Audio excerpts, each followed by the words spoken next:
Hey, you've heard of Stonehenge. Of course you have. Big rocks mysteriously mounted in circles on a plain in England by, somebody. But what if England's Stonehenge is only a replica of another monument, and its builders just crossed the Atlantic and copied what someone had already done elsewhere? Well, it turns out researchers found another Stonehenge underneath the waters of Lake Michigan. This lake is a hotspot for woo-woo unexplained things. A bunch of disappearances, plane crashes, and now this, an ancient underwater monument that looks strangely enough like Stonehenge. We couldn't help ourselves and needed to dive deep into this story. A ring of massive stones, arranged in a way that felt all too familiar. They saw two circles, an outer one and an inner one, sitting 40 feet below the surface. But this wasn't just a random pile of rocks. These stones had been placed there, purposefully, by human hands. And by doing some further research, they discovered that they were staring at a structure that's over 9,000 years old. Think about it. This Stonehenge beneath Lake Michigan predates the pyramids. It predates Stonehenge itself by about 4,000 years. All of this information was enough to startle scientists at Northwestern Michigan University. But that was before they found this out. One of the stones had a carving, a faint but clear petroglyph of a mastodon. Mastodons kind of look like the ancestors to our modern-day elephants, but they have been extinct on planet Earth since 10,000 years ago. So, whoever built this underwater Stonehenge needed to be alive at the same time these creatures roamed our planet. This discovery raised many questions among scientists. I mean, why on earth would they go through all this trouble to lay rocks at the bottom of a lake? Well, first things first. Scientists believe that Lake Michigan had much less water back then than it does now. Second, it could have something to do with ancestral practices of First Nation people. There's one theory from a professor of the University of Michigan. He suggested that the stones formed a kind of prehistoric hunting trap. He believes that early hunters used the circular formation as a drive lane to herd large animals like the mastodons from the rock carvings we were just talking about. Once they got these huge animals into a tighter circle, they could be more easily hunted. But not everyone's convinced by this theory. Some believe the circle probably had a deeper spiritual purpose. According to local Native American tribes, like the Anishinaabe, stones are more than just rocks. They're living beings. They hold spiritual energy and represent a connection to the earth and all living creatures. An elder from the Anishinaabe community even suggested that these stones are sacred, placed there by their ancestors to honor the land and its creatures. Scientists are trying to study the stone formation in depth, like about 40 feet. But that's the problem, actually. The fact that it's underwater makes it super difficult, since they don't have the best technology. Traditional archaeological tools don't work as well when everything is submerged, but promising new technologies like stereophotogrammetry, which literally means making 3D models of a site, are helping scientists study the stone circle more closely. Still, research is slow and expensive, so it's hard to know when this mystery will come to a close. As we said, Lake Michigan is a hot spot for unexplained phenomena. Its lakebed is filled with shipwrecks, such as the Thomas Hume, a sturdy American schooner. It also collects debris from airplanes that have suddenly gone missing while flying the area, such as Northwest Airlines Flight 2501 that disappeared in the 1950s. Some people even call the area the Lake Michigan Triangle, suggesting paranormal activities like what happens in the Bermuda Triangle might be going on. The lake spans over 22,000 square miles, which means it's almost two-thirds the size of the country of Ireland. In 2024, scientists were able to access another one of Lake Michigan's mysteries, the wreck of the Margaret A. Muir schooner. This 130-foot-long sailing ship sank over 130 years ago. The discovery was announced just recently by the Wisconsin Underwater Archaeological Association, the WUAA, whose team found the shipwreck sitting 50 feet below the surface just off the shores of Algoma, Wisconsin. Built in 1872, the Margaret A. Muir was a three-masted schooner built to carry heavy cargo across the Great Lakes. Her final voyage started out as a routine trip. Loaded with bulk salt, the ship left Bay City, Michigan, heading for South Chicago, Illinois. But on September 30th, 1893, things took a bad turn. Just as the Muir approached the town of Annapolis, now known as Algoma, a sudden storm hit. The ship began taking on water fast. The captain of the boat ordered his crew to abandon ship, and thankfully, they all made it to shore safely. For more than a century, the wreck sat undisturbed on the lake bed, its location a mystery. But thanks to a combination of historical research and high-resolution sonar, WUAA searchers finally found her in May of last year. The wreck is remarkably well preserved, with parts of the deck and gear still visible. Well, just a few lakes over to the left, researchers uncovered another impressive thing. At the bottom of Lake Mendota, near Madison, Wisconsin, researchers found 11 ancient canoes.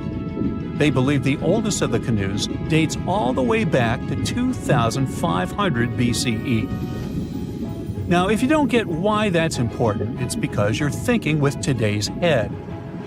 If in a classic Midwest highway you see a bunch of pickups, then back in the ancient days you see only canoes. They were the main mode of transportation for indigenous cultures. They were used to fish in deep waters, trade goods, and travel long distances.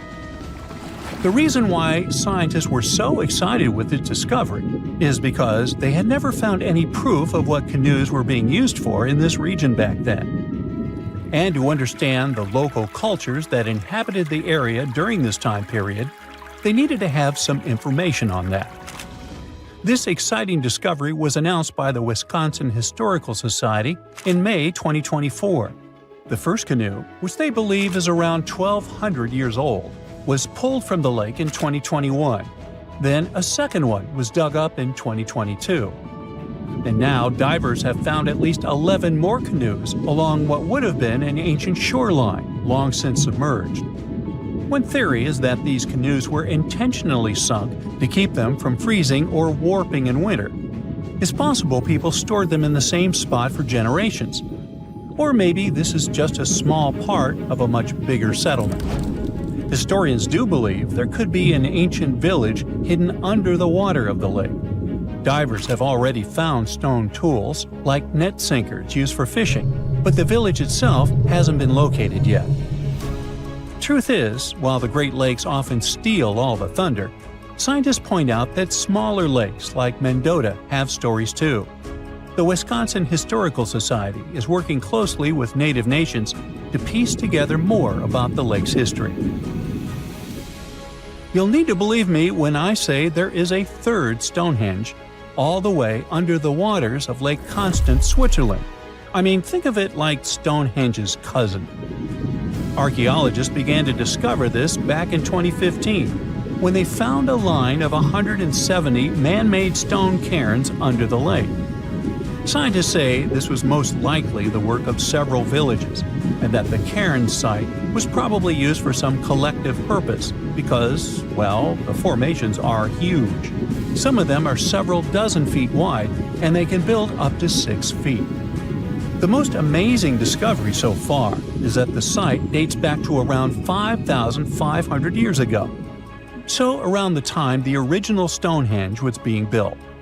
Some of the facts that link them together are their construction dates, as well as the distinct characteristic of stone monuments built in a circular format. Scientists don't know much about this site yet, but hey, I see a pattern manifested all over the world, don't you? It's like archaeology woke up recently and decided to spice up the news with its history-changing discoveries. From unearthing dinosaur fossils in peaceful Iowa to translating bad news from ancient Babylonian texts, history is revealing its secrets like never before. When Mount Vesuvius erupted in 79 CE, it froze the town in time. Some of the most famous discoveries were heartbreaking, like a mother wearing a golden bracelet, holding her child, or two sisters hugging in fear. At least that's what scientists thought. In 2024, advanced DNA tests shattered these long-held beliefs.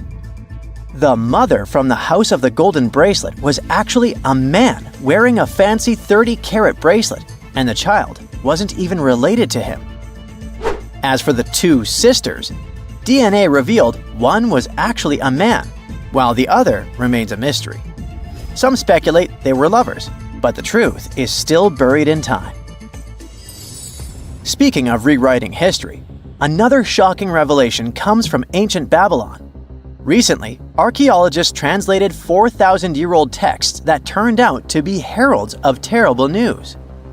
These specific texts that were translated are believed to be from Sippar, a city near the Euphrates River in modern Iraq.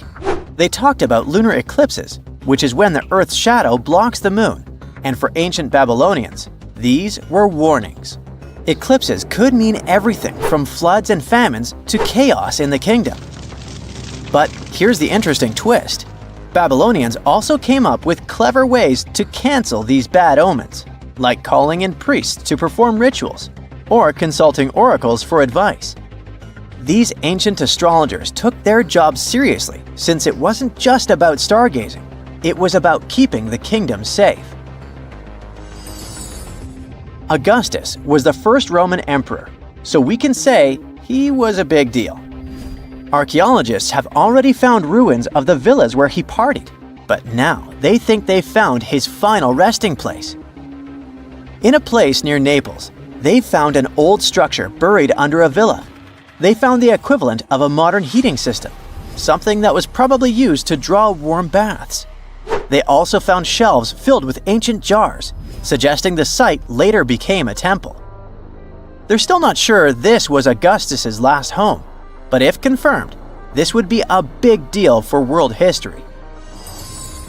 While ancient Rome is surprising us, the famous Nazca Lines in Peru are also revealing hidden details. These massive geoglyphs, created thousands of years ago, have only been partially studied until now. Scientists trained artificial intelligence to help them scan 243 miles of terrain. With AI's help, they identified over 300 new motifs, including llamas, stick figure people, and strange heads. The algorithm, originally developed to decode charred scrolls from Mount Vesuvius, has doubled the number of known glyphs. The past is getting a serious digital upgrade. Meanwhile, in Bulgaria, archaeologists made a surprising discovery in a place few would expect: a sewer. In 2024, researchers unearthed a nearly intact 6.8-foot-tall marble statue of Hermes, the Greek god of travelers and trade, hidden beneath layers of soil. Experts believe it was placed there for safekeeping after an earthquake in 383 CE damaged the city's infrastructure. At that time, paganism was declining and Christianity was rising as the Roman Empire's official religion. Many pagan idols were being destroyed, but it seems some locals secretly preserved their deities by hiding them underground. Searching the bottom of the River Thames is probably worse than looking under your bed. The riverbed collects all kinds of discarded treasures, including a legendary typeface. In the early 1900s, two men created the Dove's typeface for printing books, but after a bitter falling out, one of them threw every single metal letter into the river. A century later, in 2014, a designer trying to revive the typeface began searching for the lost letters. In just 20 minutes, he started finding them. With the help of divers, more were uncovered, and today, some of the lost letters are on display in a museum. Not much goes on in Iowa, which is why finding a huge 13,000-year-old mastodon skeleton made headlines. In 2022, a researcher received a photo of a massive femur believed to belong to a prehistoric animal. It took 2 years to secure funding for excavation, but in 2024, archaeologists finally dug in. After 12 days of work, they uncovered a well-preserved mastodon skull, the first ever found in a Midwestern state. This discovery would make Indiana Jones jealous, especially since it happened in Petra, the ancient Jordanian city featured in one of the movies. Archaeologists uncovered a 2,000-year-old chamber beneath Petra's treasury, containing at least 12 skeletons, along with iron and bronze artifacts. The chamber, built by the Nabateans, sheds new light on their afterlife practices, which remain largely mysterious. One of the most intriguing finds was a ceramic chalice clutched by one of the skeletons. Back in Peru, archaeologists made a groundbreaking discovery that turned Peruvian history upside down: a female ruler. At the 1,600-year-old site of Panamarca, scientists uncovered a throne room decorated with colorful murals. These murals depict women spinning and weaving, men carrying a crown, and even a crowned woman speaking to a birdman. The discovery suggests that Moche women weren't just spiritual leaders, but rather had real political power too. Tiny houses are mainly a modern thing, but archaeologists think they found one in ancient Pompeii. Unlike traditional Roman homes, which had grand atriums for entertaining guests, this house had none. But what it lacked in size, it made up for in artistry. Inside, scientists found a painted altar decorated with birds of prey, sparrows, snakes, and plants. The altar held ceremonial items like a lamp and an incense burner, still holding traces of fragrant herbs. In 2021, researchers scanning the Baltic Sea found a massive stone wall hidden beneath the waves. The Blinker Wall, stretching over 1.5 miles, could be Europe's oldest man-made structure. Sitting 68 feet below the surface, it's built from around 1,400 small stones placed between 300 giant boulders, some weighing up to 142 tons. Dating back over 10,000 years, the Blinker Wall predates Stonehenge and France's Karnak stones, meaning it was likely built when the area was dry land. Scientists believe it may have been a reindeer hunting tool, guiding animals into a lake where hunters could strike. Oh, and then there's the granite slab that was found in Egypt's Abydos area. At first, it was thought to belong to two important people from ancient Egypt, but a recent discovery showed it was actually part of the sarcophagus of Pharaoh Ramses II, one of the most famous Egyptian rulers. A researcher found a special engraving on the slab that had Ramses II's name on it. Ramses ruled Egypt a long time ago, and after he died, his tomb was looted, so his body and belongings were moved around a few times. This new discovery shows that after Ramses' tomb was robbed, some of his things were used again. The finding also teaches us that ancient Egyptian tombs were often looted, and the things in them were reused. Recently, something unexpected happened during a dig in Norton Disney, back in England. While searching for ancient coins and brooches, a volunteer from the Norton Disney History and Archaeology group stumbled upon a mysterious Roman dodecahedron. This small hollow object, made of copper alloy with 12 pentagonal sides, was buried for 1,700 years, but was surprisingly well preserved. Though over 30 of these strange objects have been found in the UK, no one knows for sure what they were used for. Some think they might have been measuring tools or calendars, while others believe they were used for rituals. The Norton Disney Group thinks these dodecahedra were likely symbols for religious ceremonies, as many show no signs of wear from daily use.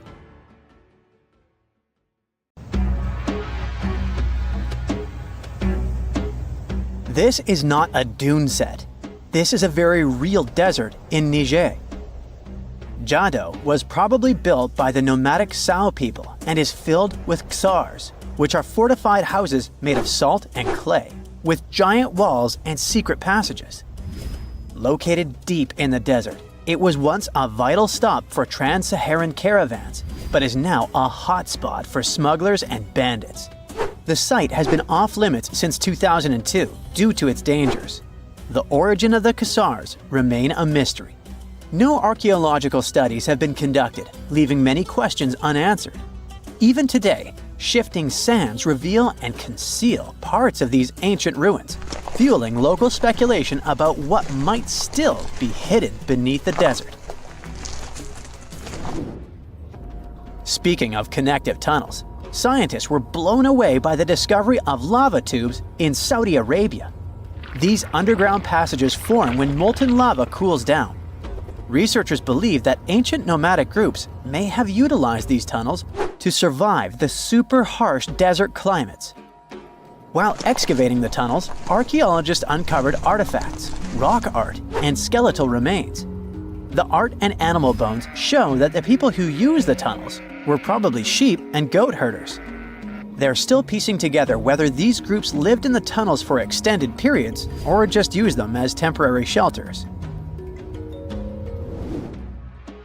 The Great Pyramid of Giza has been standing for thousands of years, but it's still hiding secrets.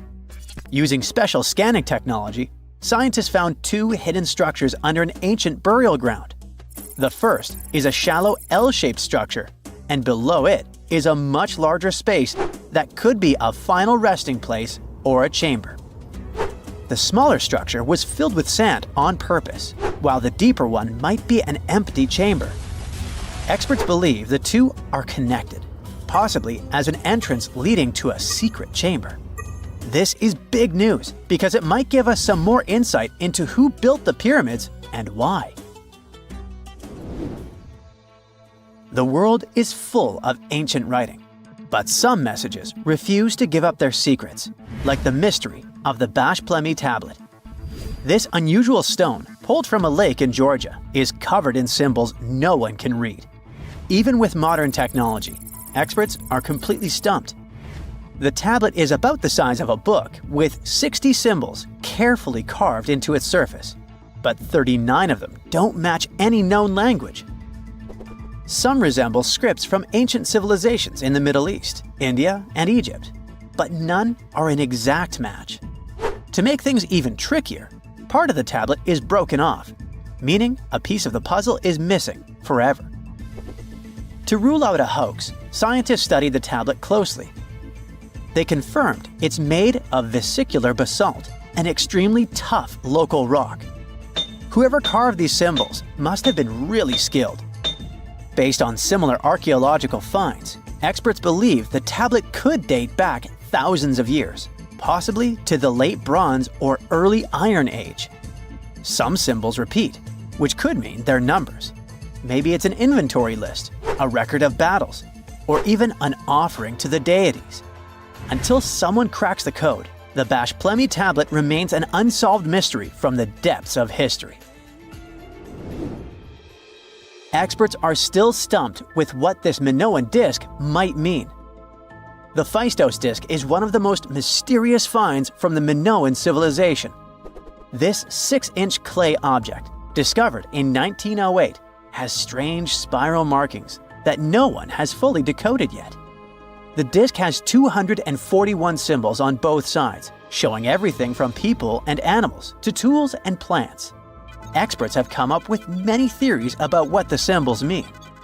Some think it's an early form of Greek. Others suggest it's a prayer or a hymn. And some even believe it could be a letter from a king in Anatolia to a Greek ruler. Let's see who will be the first to figure this out. It's always a fun day at an archaeologist's office when they find something as big as a 2,000-year-old marble head. A French archaeologist mission went digging inside an old medieval house near Alexandria in Egypt and found a statue's head depicting an old, possibly ill man. This statue dates from the last Egyptian dynasty before it became part of the Roman Empire, and the site where it was found is associated with the likes of Cleopatra and Mark Antony. For archaeologists, even the smallest finds at this site means a lot. You've heard of Lucy, right? The Australopithecus that was an early ancestor for us humans. Well, scientists found some of her species' footprints somewhere in Tanzania. The so-called Tully footprints are over 3 million years old. The trail stretched 88 feet and has about 70 footprints, left behind when a bunch of early humans walked across some wet volcanic ash. What's cool is that these early humans were already walking on 2 feet, like us, not all hunched over like apes. The close spacing of the prints shows they probably had short legs and a shorter stride than we do today. In an ancient Egyptian temple, archaeologists uncovered a shrine unlike any other, a place dedicated to falcons and 2 mysterious deities.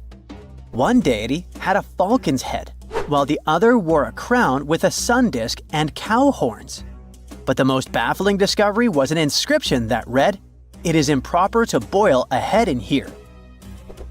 At the heart of the shrine, there are 15 headless falcons carefully arranged on a pedestal, likely as offerings to the falcon-headed deity. One theory suggests the birds were boiled first, perhaps to pluck their feathers, before being placed in the shrine, following the strange rule carved into stone. Archaeologists also found a 13-inch iron harpoon nearby. Its true purpose remains unknown, although the shrine also held remains of fish, mammals, and bird eggs, suggesting that the rituals may have included feasting. And speaking of ancient Egypt, meet Hathor. Scientists named her after the ancient Egyptian deity of motherhood, music, and singing. This wooden statue, housed at the Metropolitan Museum of Art, was thought to be just a beautiful artifact, until a surprising secret was uncovered. Using an X-ray machine, experts found a mechanical operating system inside it, with pulleys and axles connecting her shoulder to her left leg. When activated, the system made her hand raise and lower, an engineering marvel from over 3,000 years ago. The statue was created during Egypt's Middle Kingdom, around 1800 BCE, and is often compared to 19th century automata due to its advanced design. It's believed the statue was used in religious ceremonies, symbolizing Hathor's role in dance and music. An unexpected discovery happened in northern Kuwait, where a Kuwaiti-Polish team uncovered a mysterious 7,500-year-old statue. The statue features an elongated skull, no mouth, narrow eyes, and a flattened nose. This feature is thought to be an Ophidian figurine, named after the Greek word for snake, and it was likely made by the Ubaid culture, a civilization known for their pottery skills. While no one knows exactly what role this weird statue played, it might have been linked to rituals or symbolic practices. Some scientists think these figurines, found in homes or final resting places, were tied to important cultural beliefs. We couldn't mention unresolved mysteries of this world without speaking about these elongated skulls. In the deserts of Peru, researchers uncovered 5 ancient skeletons, 2 with unnaturally elongated skulls. While head shaping was common in many cultures, these skulls defy explanation. Local legends tell tales of the so-called gentiles, a mysterious race banished underground by the powerful deities. Some say this is what the skulls represent. Others think this is some type of genetic anomaly, which was confirmed after finding an infant skull, too large to be artificially shaped.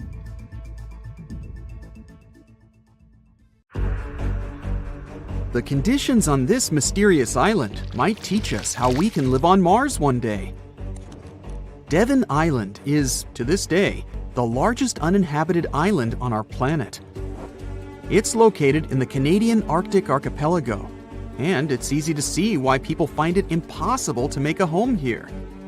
The soil stays frozen throughout the seasons. The eastern part of the island is covered by a thick ice cap all year round. Summers here last for less than 50 days, and by summer, I mean that the ground is snow-free and the temperatures are slightly over 46 degrees Fahrenheit. Since almost no plants are growing here, there are no animals that could have adapted to these conditions. That's why scientists compare this island to what it would be like to live on Mars. In 2001, a project started here on Devon Island looking to discover how people might live and work on other planets, particularly on Mars. It's called the Houghton Mars Project and offered NASA scientists some unique studying opportunities. There are few options here in terms of logistics and transportation, and communicating with people living outside the island is also a bit more difficult. Specialists believe that if we can find solutions to live here, we might be able to do it on Mars too. Think of it as a home-based outer space boot camp. The Pitcairn Islands can be found in the middle of the Pacific Ocean. If you're a fan of adventures and remote places, this is the place to be. But you'll need to buckle up for quite the ride, since no plane has ever reached this place. The only way to reach the Pitcairn Islands is to take a 32-hour yacht ride. No wonder only 50 people are known to live here. Its history is really interesting too. A group of people settled here in the 18th century after a failed marine mission. To this day, all the residents of the island are descending from that initial group. Life's not easy here though. If they need to see a doctor, for example, they need to travel either to the island of Fiji or to New Zealand. Now let's head over to Mexico, where recent technology has allowed scientists to explore some fascinating cenotes, which were previously unknown. Cenotes are also called sinkholes and allow us to see subterranean water bodies.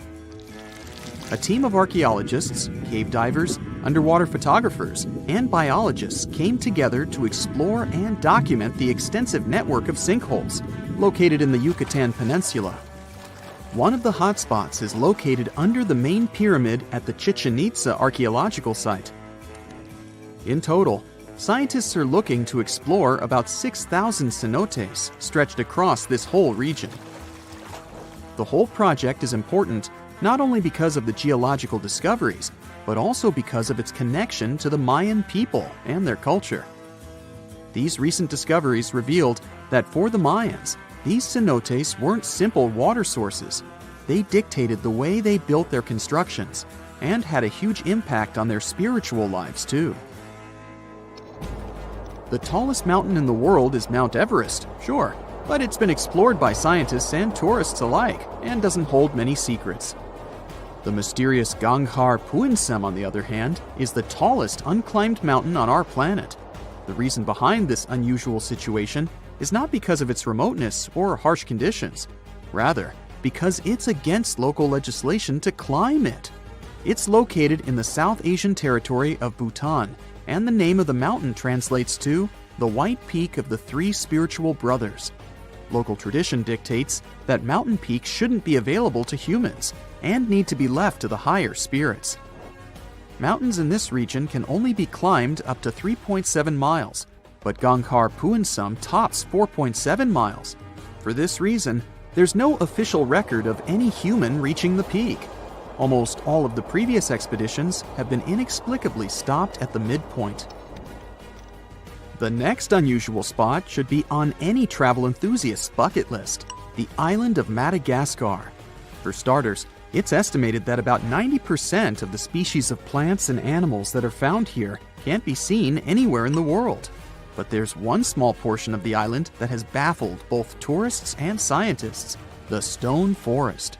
It belongs to the Tsingy de Bemaraha National Park and features some unique limestone formations. They look like thousands of spiky towers that stretch hundreds of feet into the air. The distance between these formations can be anywhere from a few inches to the length of a city street. As beautiful as it is, it's really hard to get here. It'll take you a few days to get there from the nearest city. Once you get to the park, it becomes really difficult to explore too. It can take a whole day to go across as little as half a mile. The word Tsingys itself translates to where one cannot walk barefoot. To visit the remotest village in the whole world, you'll need to prepare yourself for quite the journey. From the United States, for example, the easiest route involves a 15-hour flight to Cape Town, South Africa, followed by a 6-day boat ride to reach Tristan da Cunha. Or you could take a month-long cruise through the South Atlantic Ocean, whatever works better. Planning in advance is a must, since only 9 boat visits are made to the island yearly. It's just 7 miles long and right in the middle of the South Atlantic Ocean, stretching a mere 37.8 square miles. There are slightly over 200 residents, and they all farm for a living. They do have internet service, but it's really slow. The people living here speak a dialect of English that is used by the fewest number of people in the world.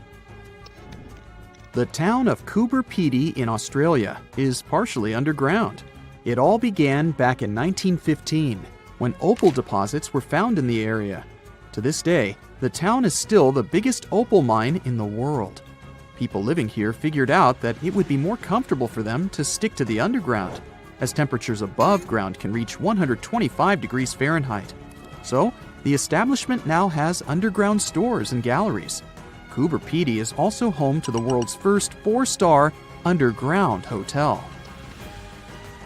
North Sentinel Island, located near India, is another pretty remote place. Not because of the time it takes to get there or the climate, but because it's home to the world's most mysterious tribe. The population living here is estimated to be between 50 to 400 people and isn't known to have any contact with the outer world. This is mostly because locals don't really enjoy visitors and tend to scare them away, even harming tourists. So, to protect them and their obvious wishes, the island is monitored by the local Indian authorities. It's believed the tribe's people don't have any immunity from modern diseases, so being in contact with foreign people might actually be fatal for the locals. On these French islands, there are no native inhabitants. The Kerguelen Islands are part of the Antarctic lands and are home to just scientists that visit on rotation. At any given time of the year, there are no more than 100 people here, and they're mostly engineers and researchers. There's no plane to get you to these islands, and few tourists are known to have visited them. The island is covered in glaciers, and the soil here isn't friendly to plants or animals. But if you're curious about what this place looks like, you'll need both the money and the time to complete the trip. You can only reach the island by ship, which reaches the shores of Kerguelen only 4 times a year. It isn't cheap to stay in these islands, and you definitely won't find 5-star hotels here. The trip departs from Réunion, and it takes about 28 days to reach the first island. Half of the time will be spent at sea, so be prepared to cover over 5,600 miles of the Indian Ocean. Scientists have recently discovered Leonardo da Vinci's hidden passages under a medieval castle in Italy. They followed a newly found 15th century sketch by the creator of the Mona Lisa and found one of the unexplored architectural wonders from the age of the Renaissance. Construction of the Sforza Castle started back in 1358, but it was destroyed about a century later during a local crisis. Then, in 1450, Francesco Sforza, the Duke of Milan, decided to rebuild it on the old ruins. After he passed away, his son Ludovico took over and kept improving the castle. He brought in some of the best artists of the time, including Leonardo da Vinci, to decorate its walls. We can still see Leonardo's frescoes today in the Room of Wooden Boards. While he was working at the castle, da Vinci also recorded some historical underground passages hidden beneath the outer wall. The drawing, dated between 1487 and 1490, was found at the Institut de France in Paris. The sketch is highly precise, and it proves that Leonardo was really interested in fortification design and was great at documenting existing structures. Historical records show that Ludovico ordered the building of an underground passageway that led straight to a basilica, where his wife was buried. Ludovico married Beatrice in 1491, and they had a happy but tragically short marriage, as Beatrice passed away while giving birth in 1497.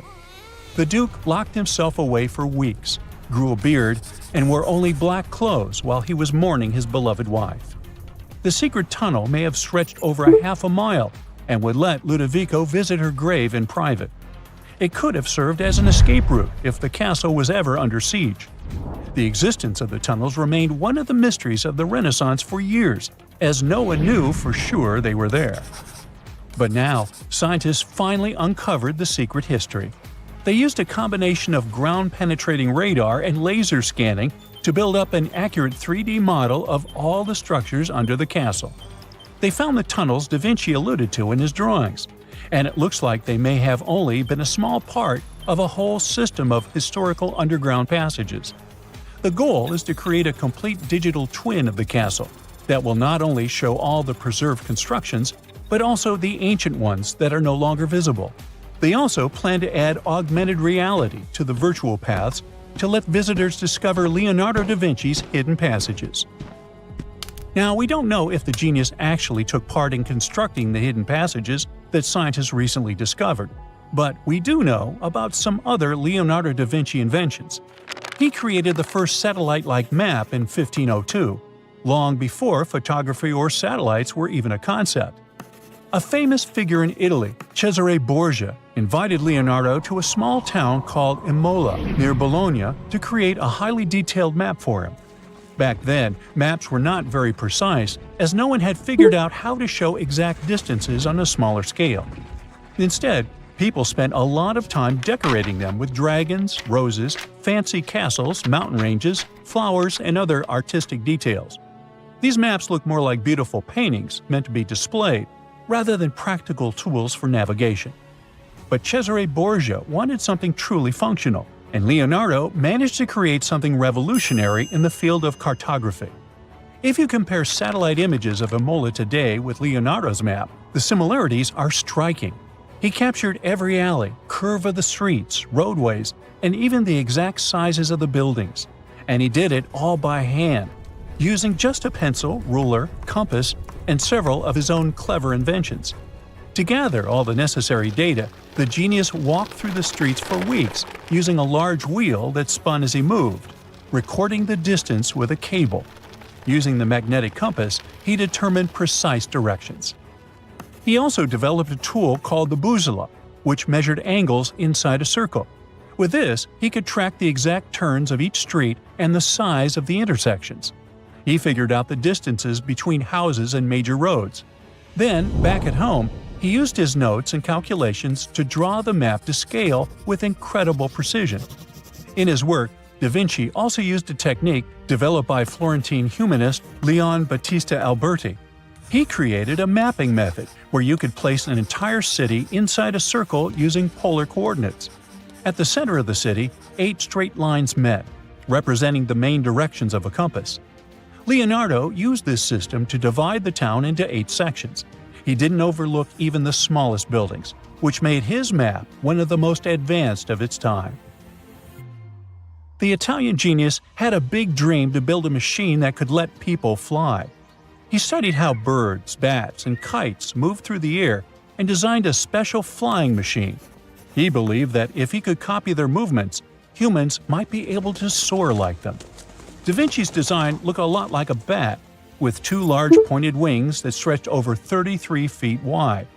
He planned to build the frame from lightweight pine wood and cover it with raw silk to make it strong but not too heavy. The person flying it would lie on their stomach on a wooden board in the center. To make the wings flap, the pilot had to pedal a crank with their feet, which was connected to a system of rods and pulleys. There was also a hand crank for extra power and even a headpiece to help steer. As the person moved their hands and feet, the wings would flap and twist, just like a bird's. But there was one big problem. Humans aren't strong enough to make the machine lift off the ground. Even though it might have worked once in the air, there was no way for a person to get it flying on their own. Leonardo probably realized this, but his amazing idea still inspired flying machines that came centuries later. Da Vinci was way ahead of his time with many of his inventions, but his idea for a humanoid robot was especially futuristic. He was working under the patronage of the Sforza family, the one that had those ancient tunnels of Italy built. The genius designed a mechanical knight that could move its arms, turn its neck, and even open and close its mouth. Da Vinci had good knowledge of anatomy and the mechanics of body movements that helped him. His unusual creation used an external system of cables. A hand crank set it in motion, and there was also an internal gear-driven mechanism. About 450 years later, Da Vinci's detailed sketches of the robotic knight were rediscovered in the 1950s. Several researchers tried to recreate the robot from those sketches. In 2002, a roboticist who developed systems for NASA and Lockheed Martin took inspiration from the old notes and built a functioning model of Da Vinci's robotic knight. Another design Leonardo created for Duke Sforza was a special kind of bridge that could be taken apart and carried easily. It was made for defense forces who needed to cross rivers or moats while traveling. This bridge would swing across the water and land on the other side. It had wheels and used a rope and pulley system, so it could be set up quickly and packed away just as fast. To keep it steady, it even had a special weight to help balance it. Leonardo wrote in his notes that the bridge was light yet strong, and he designed several bridges like this for the Duke. One of his other designs was a bridge that could be built very quickly, and the defense forces would move across multiple rivers. As scientists continue to study Leonardo da Vinci's hidden passages, they reveal new chapters in human history. Who knows what other unexplored architectural structures they will find? If someone finally invents time travel and you hop on a trip to the past, you won't recognize many of the things you know and love today. The Statue of Liberty and the Egyptian pyramids, some basic gadgets like the remote control and your laptop, and even the corn you have for lunch have all changed beyond recognition. When the pyramids were originally built in ancient Egypt and Giza and other places, they didn't look sandy brown at all. All of them were covered with white limestone. If you had seen them under the hot African sun, you'd have to look away. That's how smooth and shiny they were. Builders used around 6 million tons of this material for the Great Pyramid of Giza alone. It's the largest one you can still see on your trip to Egypt. The local rules were quite a thrifty crowd, and they reused some of the casing stones for other construction projects. A massive earthquake in the 14th century has also loosened some of the stones, so you won't see a lot of limestone, but some of it is still there, on top of the Pyramid of Khafre in Giza. It looks like it has a second peak on top of the first. In ancient times, all pyramids used to have capstones called pyramidions, covered in a mix of gold and silver. Most of them have been lost over the centuries, but you can still see a few of them at museums. They show images of Egyptian deities. The pyramids were probably modeled after a sacred pointed stone, the benben. It represented the rays of the sun. Now, lifting heavy rocks wasn't so simple without the tech we have today. I guess you'll agree with me if you helped your friends move at least once, and they made you carry the couch. But those smart Egyptians of the past thought of that and chose the pyramid shape. It lets the weight distribute evenly throughout the whole thing. The Statue of Liberty has also had a major makeover since it was first unveiled in 1886. Believe it or not, it used to be a shiny brown color, just like a penny. 20 years later, it changed its color to green. It wasn't a fashion statement, but a chemical reaction. The statue is covered with hundreds of thin copper sheets. When copper reacts with air, it naturally forms a protective layer called verdigris. This layer protects what's under it from corrosion, and that's why statues and other things made of copper, brass, and bronze can last so long. When Lady Liberty first turned green, people in authority decided it would be a good idea to paint it all over. It was way before social media, so you couldn't just drop an angry comment under the post describing the idea. But they wrote about it in the local newspapers, and the public didn't love the idea. Then the Times interviewed a copper and bronze manufacturer, and he confirmed they shouldn't repaint it, because removing the protective layer would mean destroying the statue. Over the years, people have suggested painting Lady Liberty several times, but no one has ever done it. I don't know about you, but I can't imagine that lady in any other color, so I guess it's for the better. You love bananas as much as I do? Next time you enjoy a juicy soft one, remember you gotta thank selective breeding for that texture. The original wild bananas had many large, hard seeds and not so much delicious pulp. And hey, who doesn't like a sugary watermelon? It has a history of over 5,000 years, and it used to have bitter, yellowish white flesh and was really tricky to open. Selective breeding saved the day again, and watermelons got way sweeter. Japanese scientists went further and invented the seedless version. Corn's grandmother is a Mexican grass called teosinte. The kernels in this grass were small and hard to get. Farmers from many thousands of years ago saved the seeds only of those plants that were larger or tastier, or with kernels that were easier to grind. Thanks, my friends, for giving us the corn that's edible and even delicious. And just imagine, wild avocados were so small that they could easily fit in the palm of your hand. The pit in them was so large you wouldn't find much edible material inside. They also had a much harder shell than the ones we're used to. You probably wouldn't get a lot of work done without your beloved computer today, but I can't tell you exactly whom to thank for this invention. The ABC from 1942 is one of the contendants for the title of the first computer. It's short for the Atanasoff Berry computer, named after its inventors at Iowa State University. The ABC weighed over 700 pounds. Yep, yours must be way lighter than that. That big boy consisted of around 300 vacuum tubes and had a rotating drum, a little bigger than a paint can, and had small capacitors on it. A capacitor is a gadget that can store an electric charge, like a battery. The ABC could solve problems with up to 29 different variables to help scientists save some time. Like modern computers, it used binary digits, ones and zeros, to represent all numbers and data. Because of that, it was possible to do the calculations electronically. And now, my favorite part, the ABC finished one operation about every 15 seconds. Just for you to compare, it's millions of operations per second now. Unlike the tech we use today, the ABC did not have a changeable stored program, so the program could only do a single task at a time. An operator had to write down the intermediate answer and then dial that back into the computer. Sounds like another reason to be happy we live in the 21st century. That remote control you use for all sorts of appliances has gone a long way too. Nikola Tesla, who gave us alternating current, designed one of the first wireless remote controls back in 1898. He named his invention teleautomation and demonstrated it on a miniature boat controlled by radio waves. The boat had a little metal antenna attached to it. Tesla sent signals to the boat using a box with a lever and a telegraph key, which was his version of a remote control.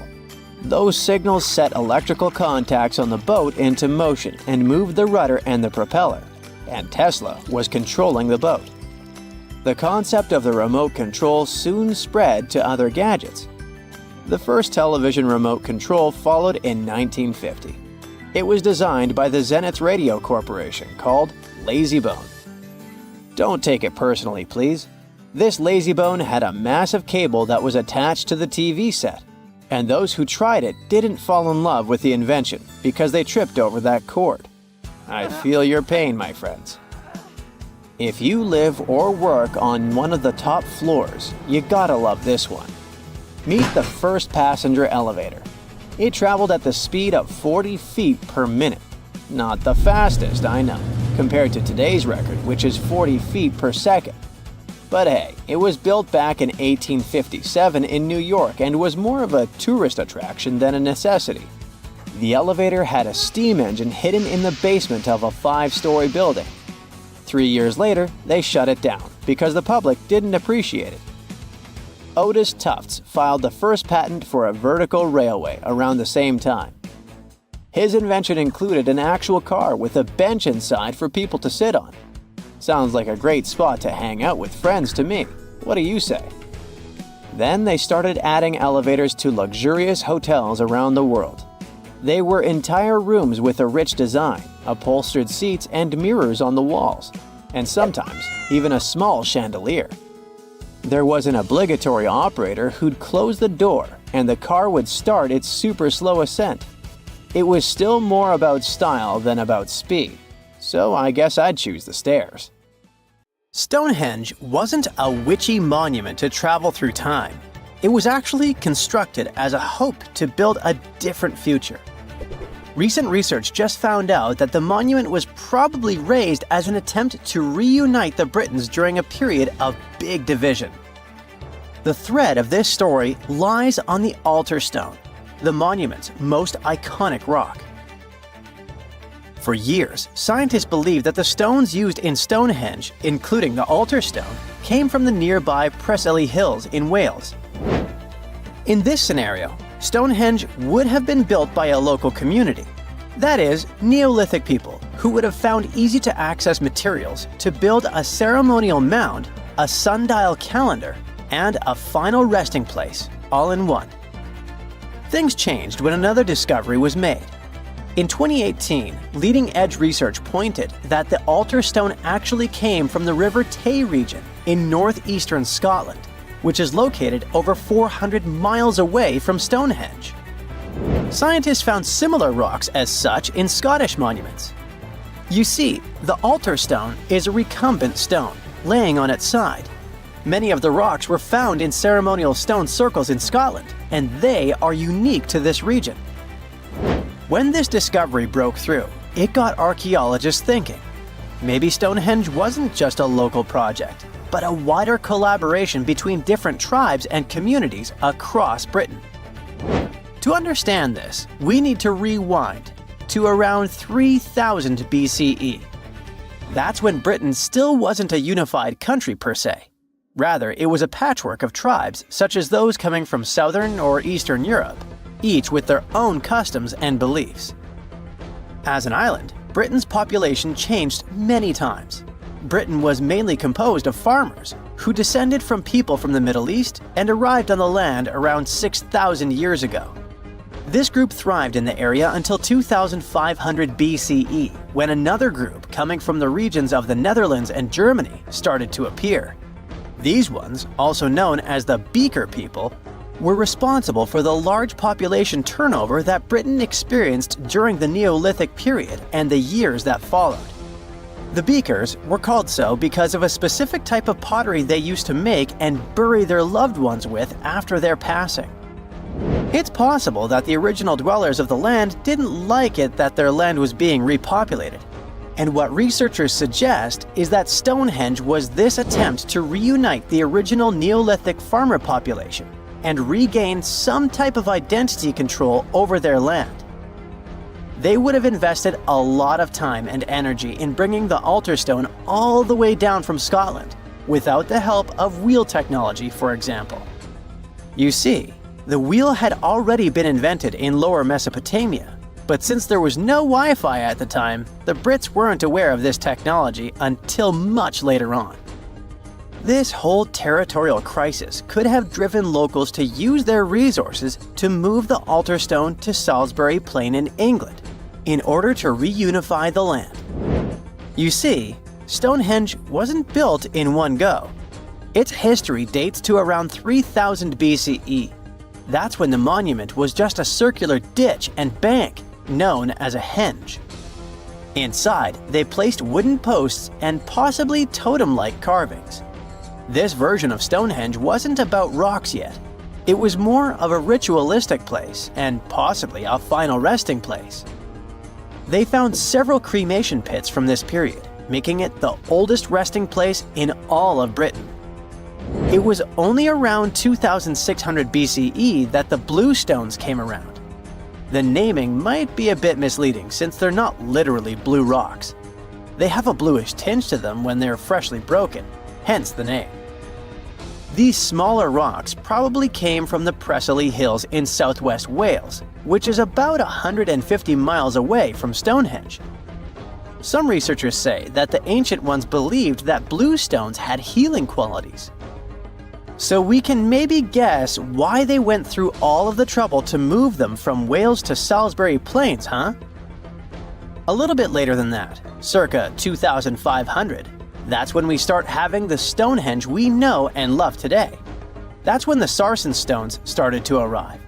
The Sarsens are Stonehenge's huge stones. I mean, each sarsen can weigh around 25 tons. That's as much as 3 African elephants stacked together.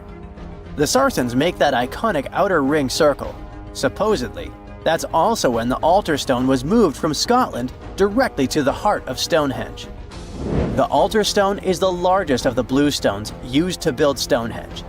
Today, the altar stone lies recumbent at the foot of the largest trilithon of the monument. In case you don't know, the trilithons are the horizontal stones used to form those famous arches we see today.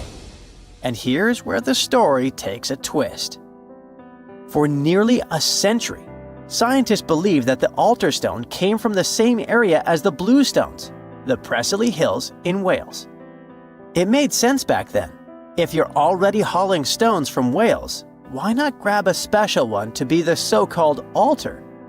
Except that theory started crumbling in 2018, when a team of researchers decided to dig deeper. They used advanced geochemical analysis to pinpoint where the altar stone's sandstone actually came from, and it turns out it wasn't Wales. Instead, the results pointed north, specifically to the Orcadian Basin in northeastern Scotland, 400 miles from Stonehenge. This revelation changed the whole script of Stonehenge's story. How would they move the rocks, you may ask? Well, there's an old theory known as the ice road that suggests that the rocks were moved by natural icy pathways that formed during the winter. This way, they could slide the rocks down all the way to Stonehenge. But hey, if we're talking about a distance of over 100 miles, that's not too realistic. Anyways, this theory was debunked because it was warmer back then than it is today. There's also the river theory that suggests that the rocks were floating along the river from the quarry to the site. But if we're talking about Sarsen rocks, they're too heavy to float. So there goes this theory. What we're saying is, no one knows how the rocks were moved. Another interesting info came from all the research done in Stonehenge. A recent laser survey of the stones revealed the different stone working methods used and has shown that some parts of the monument were more carefully finished than others. In particular, the northeast side and the inner faces of the central trilithons were finely dressed. FYI, a trilithon is one of Stonehenge's most famous shapes. It's when two huge monoliths receive a third one on top of them, connecting the two together. This fancy word is just Greek for having three stones. But anyway, the bigger question, and maybe why Stonehenge is so famous, is why it was built in the first place. You see, Stonehenge's entire layout seems to have been carefully planned to align with the movements of the sun. The monument's architecture is particularly attuned to the solstices, the shortest and longest days of the year. During the summer solstice, the sun rises perfectly in line with the heel stone, casting light straight into the heart of the stone circle. A spectacular, almost magical sight that surely wowed its ancient audience. But it's the midwinter solstice that seems to hold a special connection to the altar stone. As the sun sets on that day, its light aligns with the altar stone at the center of Stonehenge. To the builders of Stonehenge, this alignment may have symbolized more than just celestial precision. It likely carried profound ancestral and spiritual significance. The altar stone, illuminated by the setting sun, could have been seen as a bridge between worlds, connecting the living with their ancestors, the earth with the cosmos, and the present with the eternal. In a world without calendars, clocks, or weather apps, the solstices were everything. They marked the rhythm of life, guiding agricultural cycles and spiritual rituals alike. So Stonehenge wasn't just about the stones or the people who built it, but perhaps a way to honor their ancestral roots in an ever-changing world. A piece of whale rib has recently been found in a North Carolina mine. Not a big deal, some might think. Hey, why can't a whale be a miner, right? But this fragment offers scientists a unique glimpse at the interactions between prehistoric sharks and whales from around 3 to 4 million years ago. The thing is, 3 tooth marks embellish the rib. That means that the whale was once badly bitten by an animal with a super powerful jaw. Judging by the spacing between the tooth marks and it reaches almost 2.5 inches. This animal could be a megatoothed shark. I'm talking about the megalodon. Or it could be a different shark species which was around at that time. The curvature of the shark's jaw shows that the animal was relatively small, between 13 and 20 feet long. Yeah, small. As for the whale, it seems to be the ancestor of a great blue or humpback whale. Researchers are amazed. You don't usually expect to find evidence of animal interaction and behavior preserved in the fossil record. After examining the sample carefully, they concluded that the shark must have gone away with a mouthful, but the whale had survived because most of the fossil fragment is covered with what is known as woven bone. It quickly forms in response to localized infection. Such bone isn't particularly strong, and later the body remodels it into compact bone tissue. But it takes time. The presence of this bone means that the healing was incomplete and the whale passed away 2 to 6 weeks after the unfortunate encounter. On the other hand, its demise could have been unrelated to the infection and injury. Only a handful of fossils show such kinds of interactions between ancient animals. You can often find bite marks on fossils indicating where the animal passed away and its carcass was scavenged. But this fossil is one of a few examples that not only show a wound inflicted by another animal, but also demonstrate that the prey survived. All fossils are exciting for paleontologists. Yes, they need to get out more. But some might look terrifying to regular people. For example, look at this picture of tentacle arms and octagonal-shaped heads. When it first appeared in mass media, internet users claimed that it was some ancient organism that had come from space. Others thought the story was fake. But in fact, both the picture and the fossil are real. The fossil is known as a mortality plate, a fossilized representation of a mass extinction event of one or several species. The fossil actually contains more than a dozen specimens of a type of marine organism called a crinoid. Despite their looks, crinoids were not plants but marine animals. This particular species lived deep underwater on the seafloor. Crinoids were related to starfish, sea urchins, and brittle stars. These creatures could attach themselves to the seafloor with stalks made up of flexible porous discs connected by soft tissue. The stalks were hollow, and that's where the animal's nervous system was located. Crinoids absorbed oxygen through thin-walled tube feet. The creatures usually reached the length of more than 8 inches and had 5 arms lined with leathery-looking tentacle-like structures. They fed on plankton and sloughed off organic material. Now, even though these fossil finds seem to be super exciting, few creatures in the fossil record confuse scientists as much as the Tully Monster. This curious sea creature sported a toothy, trunk-like snout and eyes splayed out on a rigid rod. But the most bizarre thing? It has been impossible to classify. Researchers have been considering a variety of organisms, for example, segmented worms, swimming slugs, and primitive eel-like creatures, since the monster was discovered in 1966. Recently, they have even tried to connect it to some species of jawless fish with a backbone-like structure. A team of scientists from Japan has used high-resolution laser scanners to examine the anatomy of Tully Monster fossils in 3D. They concluded that the enigmatic fossil might be an invertebrate after all, and still, the true identity of the creature remains elusive. In the 1950s, amateur fossil hunter Francis Tully found a ghostly imprint of a torpedo-shaped organism with a huge tail fin in the Mizon Creek fossil beds in Illinois. Tully had never seen anything similar to the torpedo structure. He took his find to Chicago's Field Museum of Natural History. Paleontologists working there were baffled as well. Since then, scientists haven't been able to determine where the creature fits on the phylogenetic family tree, or where they should spend Thanksgiving. In 1741, an explorer and captain named Vitus Johansen Bering led an expedition to map the coast of Alaska. The ship he was on got shipwrecked on what later became known as Bering Island, and they got hungry. Half the crew survived thanks to the discovery of an extremely large sea cow. With the meat of these animals nourishing them, the sailors managed to build a small ship from the wreckage and return home. On their way back, a scientist who was among them spent his time documenting the animals and plants they had found. The sea cow was particularly interesting because without it, the crew wouldn't have survived. These animals were more than 26 feet long and weighed around 10 tons. All sea cows are a member of the order Sirenia, marine mammals more closely related to elephants than cows. The scientists describe them as having black skin, a small head, and stubby forelimbs. Those sea cows floated on the water's surface, munching on kelp. After the information about these animals became widespread, sea otter fur trading expeditions made use of that convenient depot en route. Sea cows were docile and could be easily hunted. Long story short, within 27 years after the scientists mentioned those animals, they were driven to extinction. But it's not the saddest part. The fossil record reveals a much deeper and darker history. Fossils of sea cows have been discovered all over the world, from Japan to Mexico.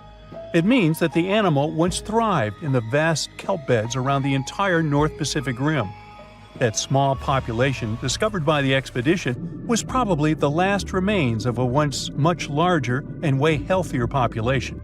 More likely, Aboriginal hunting had already reduced the numbers of these animals to near extinction levels, and the final blow came from Western hunters. The living close relatives of those ancient sea cows are rarely hunted today. Still, they're under threat of extinction themselves. To some, this amazing fossil might look a bit disturbing. Slaves' lentils are fossils that belong to animals called nummelites. They lived and thrived in a warm, shallow sea covering part of Egypt around 40 million years ago. The name nummelites hints at the fact that larger specimens resemble coins, and in Egyptian folklore, they're even referred to as angel's money. These creatures have a simple, single-celled structure, which contrasts with their super intricate skeleton. Look at this series of spiral overlapping whorls. Each whorl is divided into countless tiny chambers. Nummelites can grow to be 4 inches in diameter, and still, they are the fossils of single-celled animals related to amoeba. How and why did they grow to be so large? The reason could be their symbiotic relationships with other smaller organisms. In the case of modern species, such symbionts are tiny golden-brown single-celled algae called diatoms. The shells of nummelites are relatively transparent, and since they're flat, there's a large surface area for the light needed for the diatoms to photosynthesize. For some reasons, scientists are still debating about them. The presence of plant symbionts and animals dwelling in the sea encourages the growth of a calcareous skeleton in hosts. So, the gigantic size of the nummelites in Egypt could be due to their close relationship with symbiotic diatoms. Does that make sense? Fun fact: a species of nummelites evolve very fast, and their fossils change from one layer of sediments to the next. So, the limestone used for the pyramids of Giza are so packed with such fossils that it's known as nummelitic limestone. This limestone also contains 2 kinds of nummelites, the smaller slave's lentils and the larger angel's money. But those are not different species, but rather different stages in the life cycle of a single species. It's the first day of your long-awaited trip to the Amazon forest. You flew all the way to South America. More specifically, you landed in the city of Manaus. It's the heart of the Brazilian Amazon. So far, you've traveled by air, car, and now water. You are on a tiny boat, moving through the dark waters of the Amazon River. Yes, the river is also called the Amazon. And just FYI, it's the second longest river in the world. It loses only to the Nile River in Egypt. The Amazon sprawls for an impressive 2,700 square miles, beginning in Peru and ending only when it meets the Atlantic Ocean off the coast of Brazil. To get a closer look at the forest, you decide to start by exploring it by boat. First up, you watch some piranha fishing. You can even try to catch one yourself if you like. As you may know, piranhas are carnivorous fish that inhabit the Amazon River, so it might not be your best option to go swimming in these waters. One of the most emblematic species of alligators present in the Amazon River basin is the broad-snouted caiman. It looks pretty much like a regular alligator, except for the fact that it has a yellow chin. Your guide leaves the boat and searches the water to show you a caiman up close. He also tells you of another legendary creature that lives in the dark waters of the river, the pink dolphin. Lucky you get to witness a family of pink dolphins showing their fins near your boat. They look magical from the place where you're sitting. You've probably never known dolphins can be pink, huh? After a few mesmerizing moments, you discover that the dolphin's pink color is nothing but an illusion. The animals are originally pinkish-gray, but due to the brown colors of the Amazon River, they look vivid pink when you stare at them from above. Your guide tells you that the pink dolphin is a central character of Brazilian folklore. Locals believe that the pink dolphins can turn into humans and wander off into towns at night.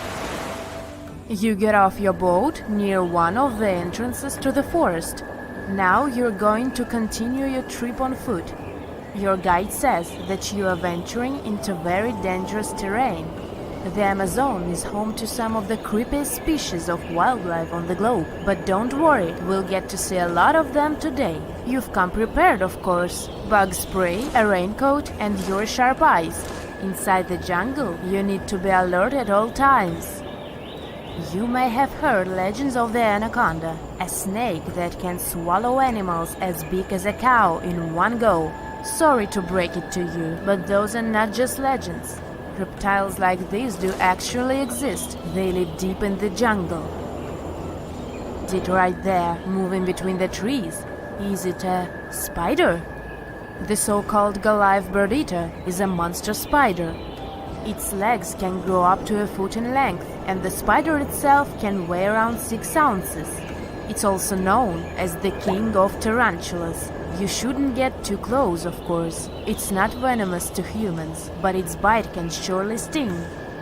As its name suggests, the Goliath bird-eater can even eat birds, as long as they are smaller than it is. Up next, you run into another species of spider that draws your attention. This one is so tiny that you almost don't see it. It's known by the popular name of the decoy spider. You see one of its creations, a gigantic spider built by the tiny Cyclosa spider in order to scare off large predators. This is as amazing as it is creepy. A spider that uses the remains of other insects and dry leaves to create the image of a large spider on its web. If it fools predators, perfect! But to us humans, this work of art looks almost endearing. Who knew there were artists in the arachnid world? Near a small lake, you witness a unique scene. A large snake is slowly slithering its way toward a lizard that is resting on a rock. The lizard seems obvious to the presence of the dangerous reptile, but right as the snake is preparing to attack, the lizard flies the scene in its iconic way. The so-called basilisk lizard is famous for its ability to walk on water, or rather run across the water. This isn't an illusion, just a matter of balancing. The small lizard moves its legs on top of the water very fast, while its long tail serves as a counterweight. I wish I could do that. If you've ever wondered what a frog looks like on the inside, you've come to the right place. Right in front of your eyes, there is a rare local species of frog. It's known as the glass frog. This species of amphibian has a type of transparent skin that is completely see-through. In other words, you can see the frog's interior with astounding clarity. It's as if you had X-ray vision. Moving on with your journey, soon you come across a pond. Floating on its water is probably the biggest water lily you've ever seen in your life. These huge plants are also known as the Victoria Amazonica. They can measure up to 8 feet across and hold the weight of a grown-up person. But I wouldn't recommend trying to climb on it if I were you. Just cause, you know, it's the Amazon forest we're talking about. The wildlife here is amazing, but the forest itself is also a sight. There are over 80,000 species of plants and trees grown in the Amazon rainforest. In fact, you can find 10% of all the world's wildlife in this jungle. An estimated 400 billion trees grow on the gigantic area the forest occupies. Of course, this place is bound to be biodiverse, right? You won't be able to witness this phenomenon during your trip, but your guide tells you about a unique species of tree that is famous for being able to walk. Yep, you've heard correctly. There are walking trees in the Amazon rainforest. They don't have legs or anything like that, but they do move around in search of better lighting conditions. The Amazon canopy is so thick that only 1% of sunlight can reach the forest floor. Because of this, some trees end up getting less sunlight than others. The so-called walking palm trees seem to be adapted to this situation. They grow new roots, which helps them move for 1 to 2 inches per day. They can walk up to 65 feet per year. Maybe that's what inspired John Ronald Reuel Tolkien to create ants, huh? Those are pretty similar tree beings that roam freely around the world. I kid you not, it's not only wildlife that inhabits the Amazon. Actually, over 30 million people live in the forest. And there are also ancient settlements that scientists believe to have been thriving there. And I'm not talking about El Dorado, that's just a myth. But in 2018, a groundbreaking study showed that up to 1 million people probably inhabited the Amazon, between 1250 and 1500 CE. Can you imagine that? Working alongside local indigenous people, researchers from the University of Florida found several mounds in the Amazon. Besides these mounds, they also discovered interesting ditches and geoglyphs. After mapping all of these recurring mounds, scientists understood that this was a sign of an ancient settlement. They found remnants of carefully designed walls centered around plazas. This could only mean that these ancient cities were big and could host hundreds of thousands of people. These findings brought back the idea that the Amazon could have been home to thriving civilizations way before the Europeans arrived there.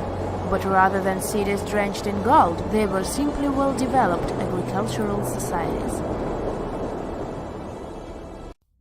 Ever since Plato wrote about the allegory of Atlantis, humanity has been fascinated with the possibility of the discovery of a thriving underwater civilization. Fancy joining me on a trip to a few historic underwater sites? Let's see what we can find out about ancient civilizations.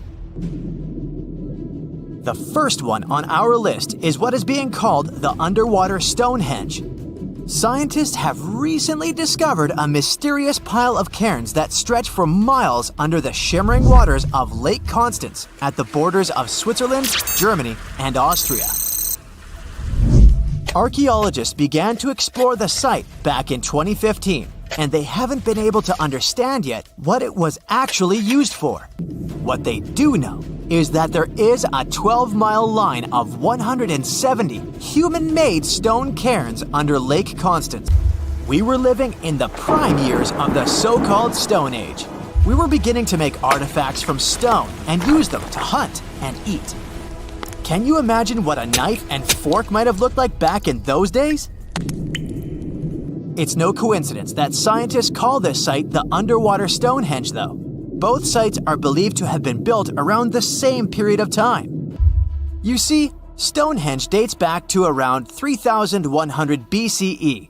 Both sites carry the distinct characteristic of stone monuments built in a circle. Not to mention the fact that scientists also haven't figured out why on earth our early ancestors would feel the need to build a monument such as Stonehenge. Well, the mystery of Lake Constance hasn't been solved yet. Who were the Neolithic people from this area? And for what purpose did they go through such an amount of work and effort to build this huge stone site? Next, we're taking you on a tour of the Ryukyu Islands just off the coast of Japan. You're diving deep down to an archaeological site. But I should warn you, the waters of the Pacific Ocean are far from smooth. It doesn't take long before you see a huge structure, thanks to the sunlight shining down on the seabed. At first, it looks like Machu Picchu's ruins located across the globe in Peru. As you approach the site, you slowly figure out its forms. A pyramid-shaped structure, arches, staircases. It's something that could have easily been a palace or a castle.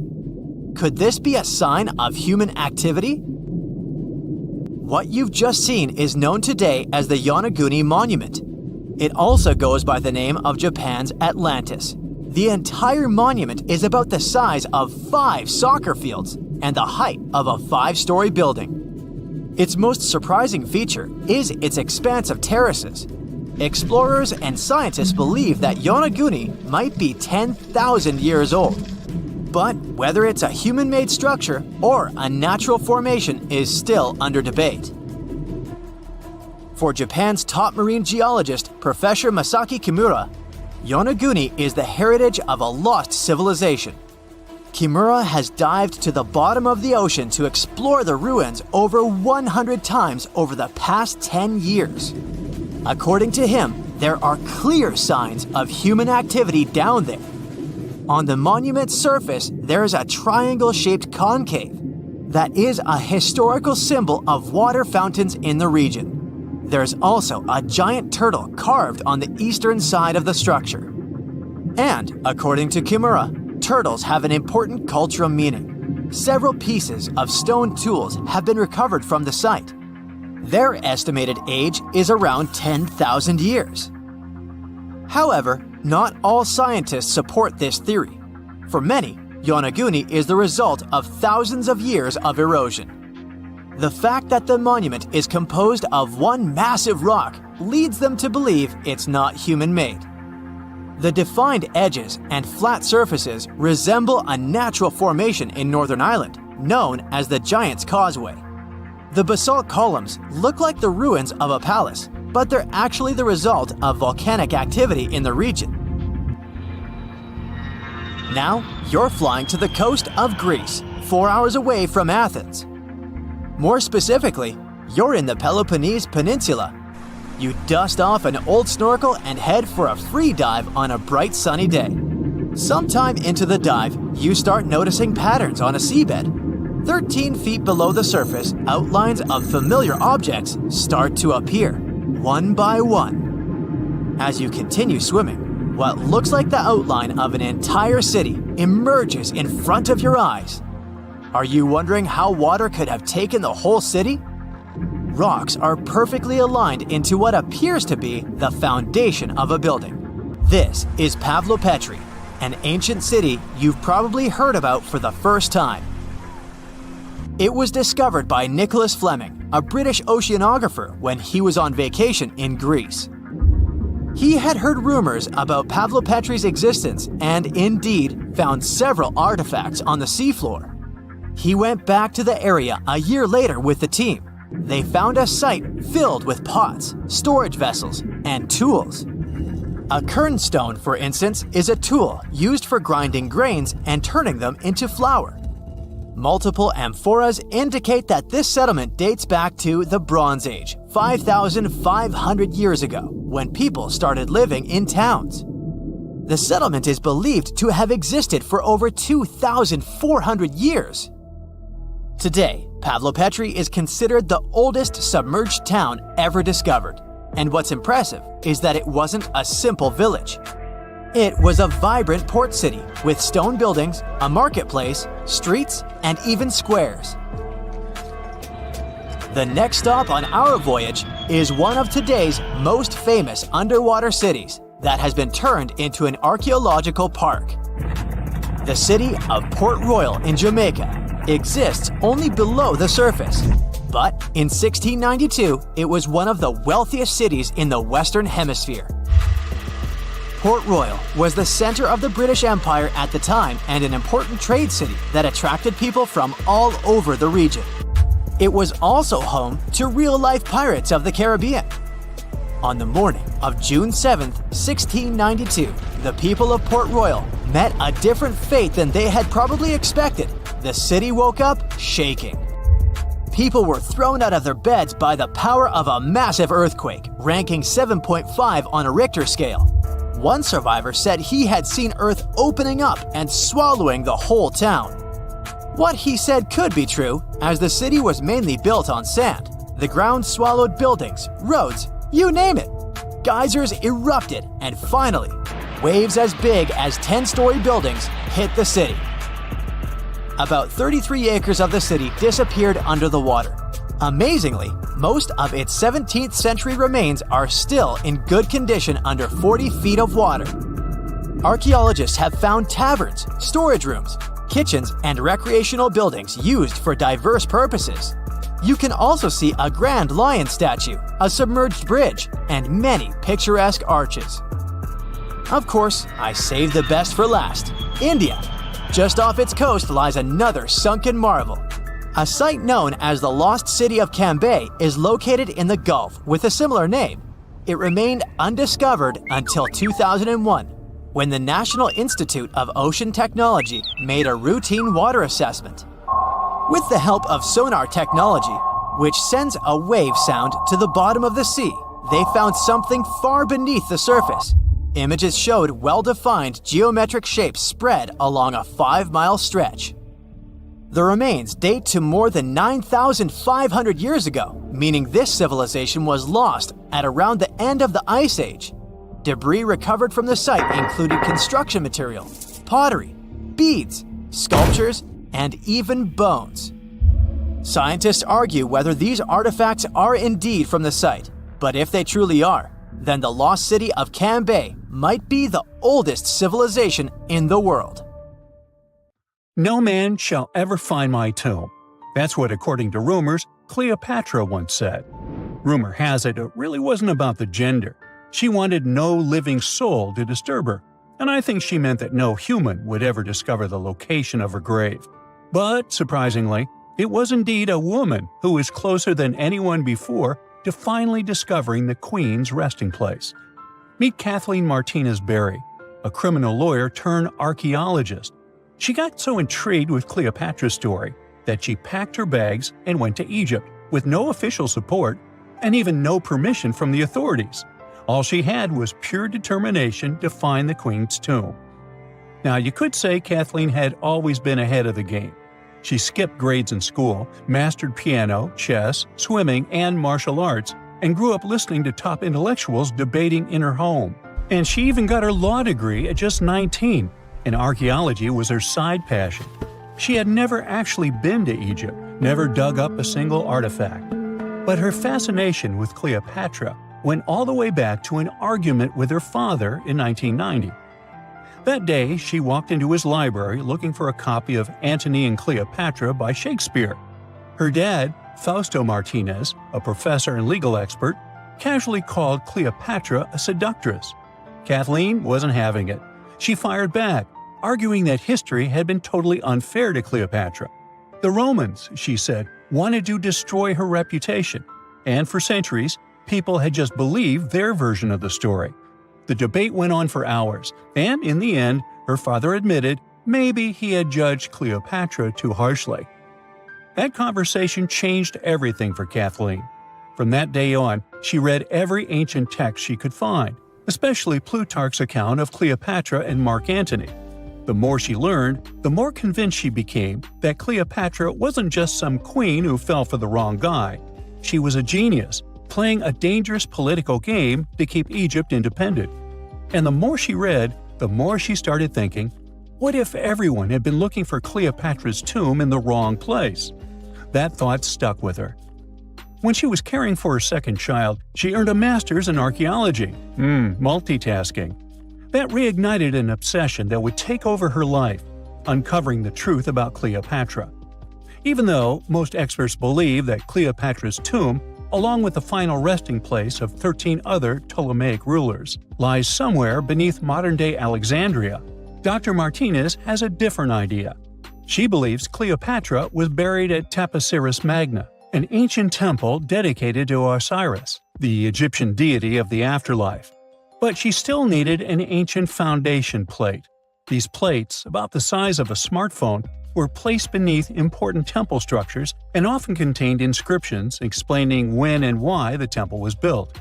If she could find a plate that confirmed the temple was dedicated to Isis, Cleopatra's patron deity, she'd have solid proof that this was the right place to look.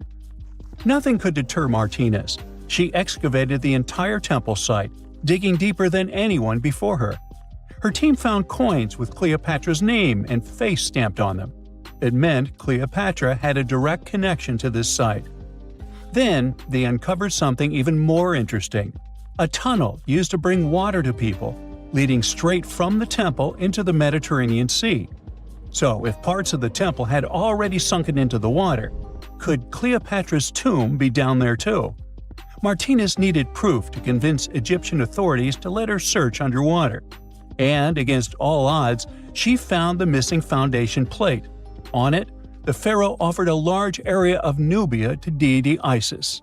That was it, the confirmation she needed. The temple was indeed dedicated to Isis, proving her theory wasn't just speculation. If one temple was on land, Martinez suspected the second temple, possibly Cleopatra's tomb, had collapsed into the sea. She needed help from experts in underwater archaeology, so she reached out to Robert Ballard, the guy who discovered the Titanic. With support from the Egyptian authorities, she and her team began exploring the waters off the coast of Alexandria. And what they found was mind-blowing.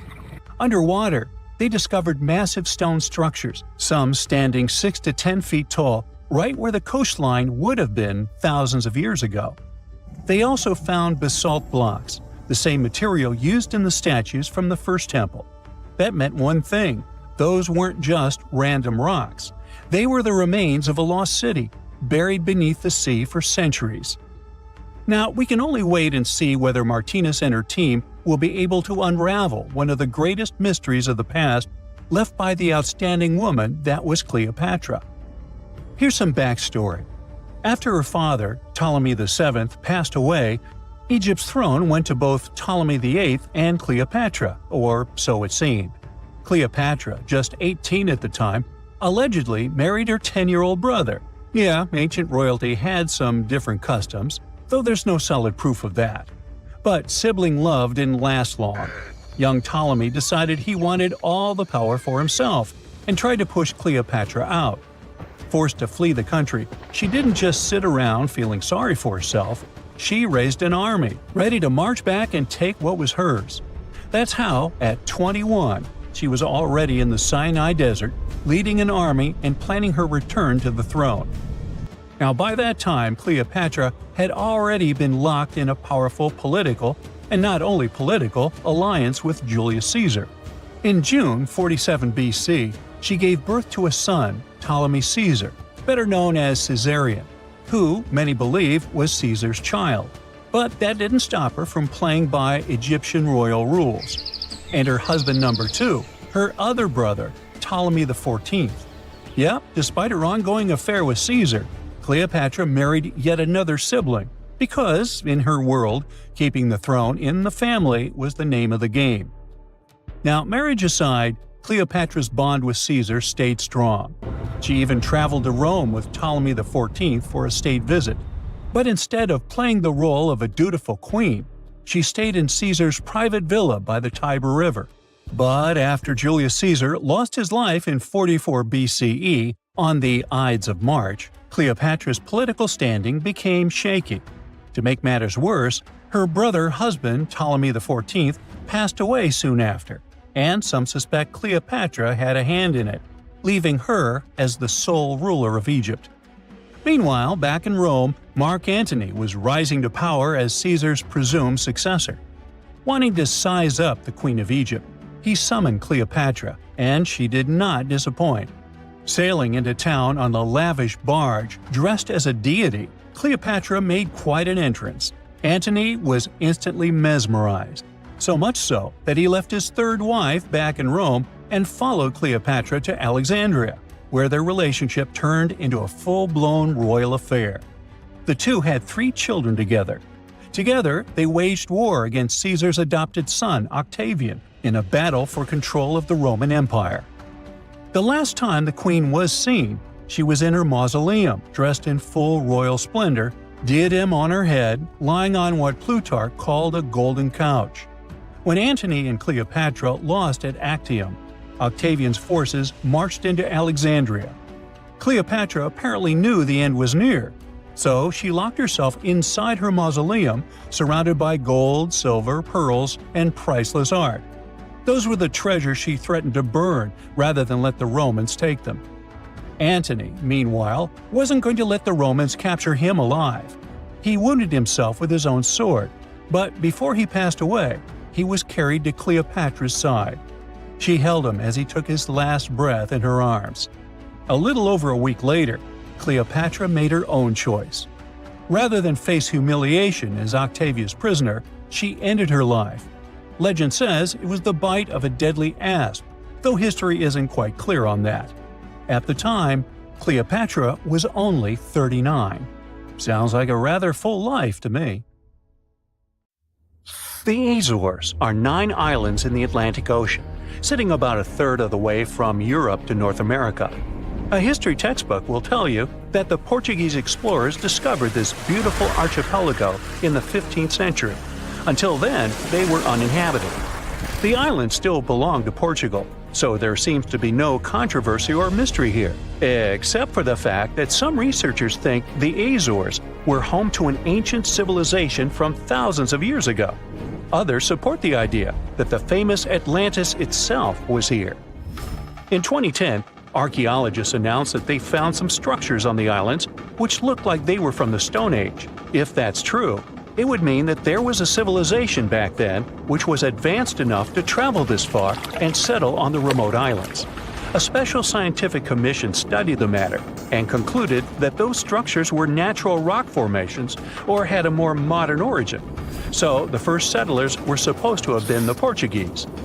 It didn't stop some enthusiastic scientists from further research. They analyzed the DNA of mice from the Azores and found that it had the same genetic characteristics as house mice from Northern Europe. The little rodents couldn't have sailed this far without humans, so it looks like the first people had arrived at the Azores before the Portuguese, and the plot thickens. Dr. Felix Rodriguez, who works at the University of the Azores, is determined to find out exactly when it happened. He's studying the megalithic structures found in the Azores. Similar structures found in Western Europe and the Mediterranean date back to the Neolithic age. According to Dr. Rodriguez, the oldest findings are from 4,200 years ago. It's not clear when civilizations left them. The professor identified 7 megalithic structures in one complex as dolmens for the deceased. The cavities are all cylindrical in shape and definitely don't look like a natural formation. The material from the cavities turned out to be at least 2,500 years old.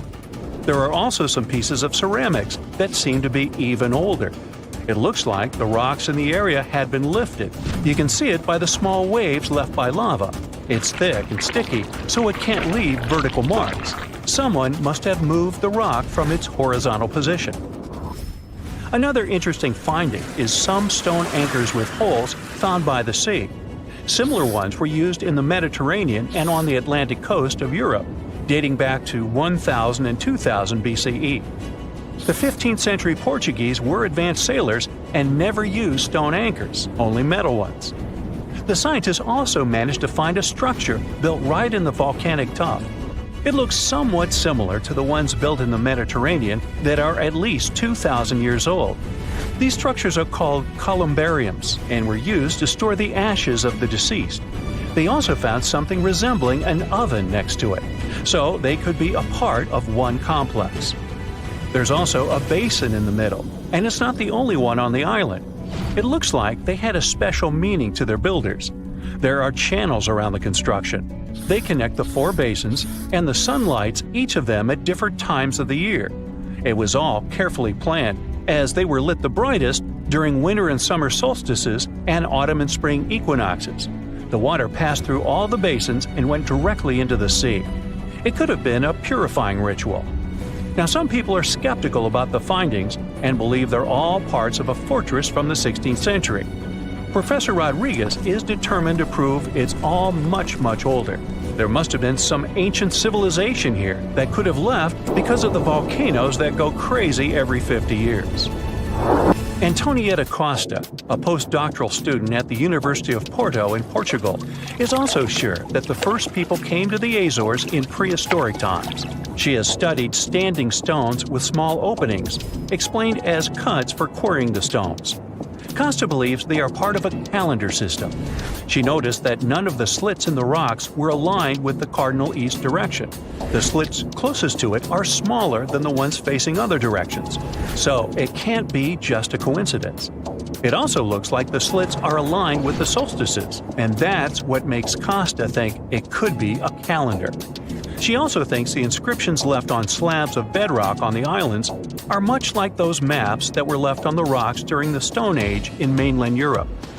Another interesting theory about the Azores is that it could have been the location of the famous Atlantis, which was lost under the sea. Since the Azores archipelago is in the middle of an ocean, it could technically be a perfect place for that. A 20th century scholar quoted Plato to prove this theory was right. The Greek philosopher suggested that Atlantis was in between the continents. The coins and sculptures supposedly found in the Azores when the Portuguese just arrived also point that there was someone else present there. And way more recently, in 2013, a sailor found a huge structure looking like a pyramid off the Azores coast. It was most likely a large submarine volcano, but it's much cooler to think it was some big deal in Atlantis, right? Peru has its own mystery. Amid the desert, you can find some eerie marks called the Nazca Lines. They're known as geoglyphs and were created more than 2,000 years ago by the people of the Nazca culture.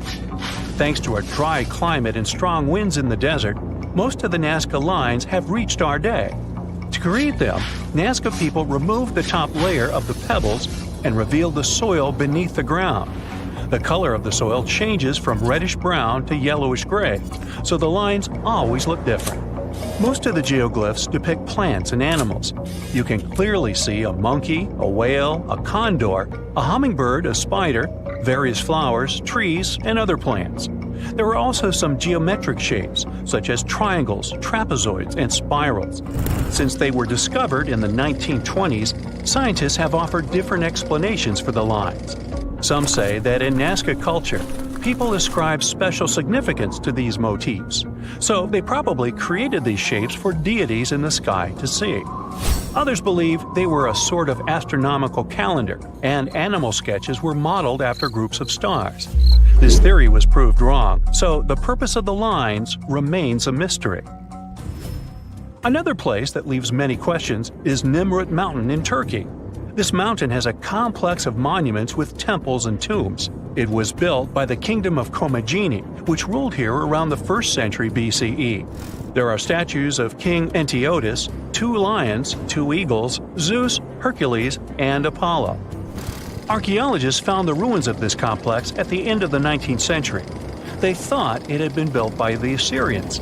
Then, some of the most famous scientists of the time came here and found an inscription in Greek.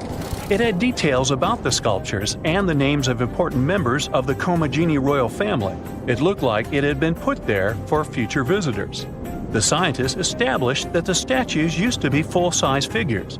Changes in temperature, strong winds, snow, and the bright sun didn't leave them a chance to last in all their original glory. Plus, the complex is in an earthquake zone, so all you can see now is mostly the heads of the statues. They look incredibly complex and large for their time.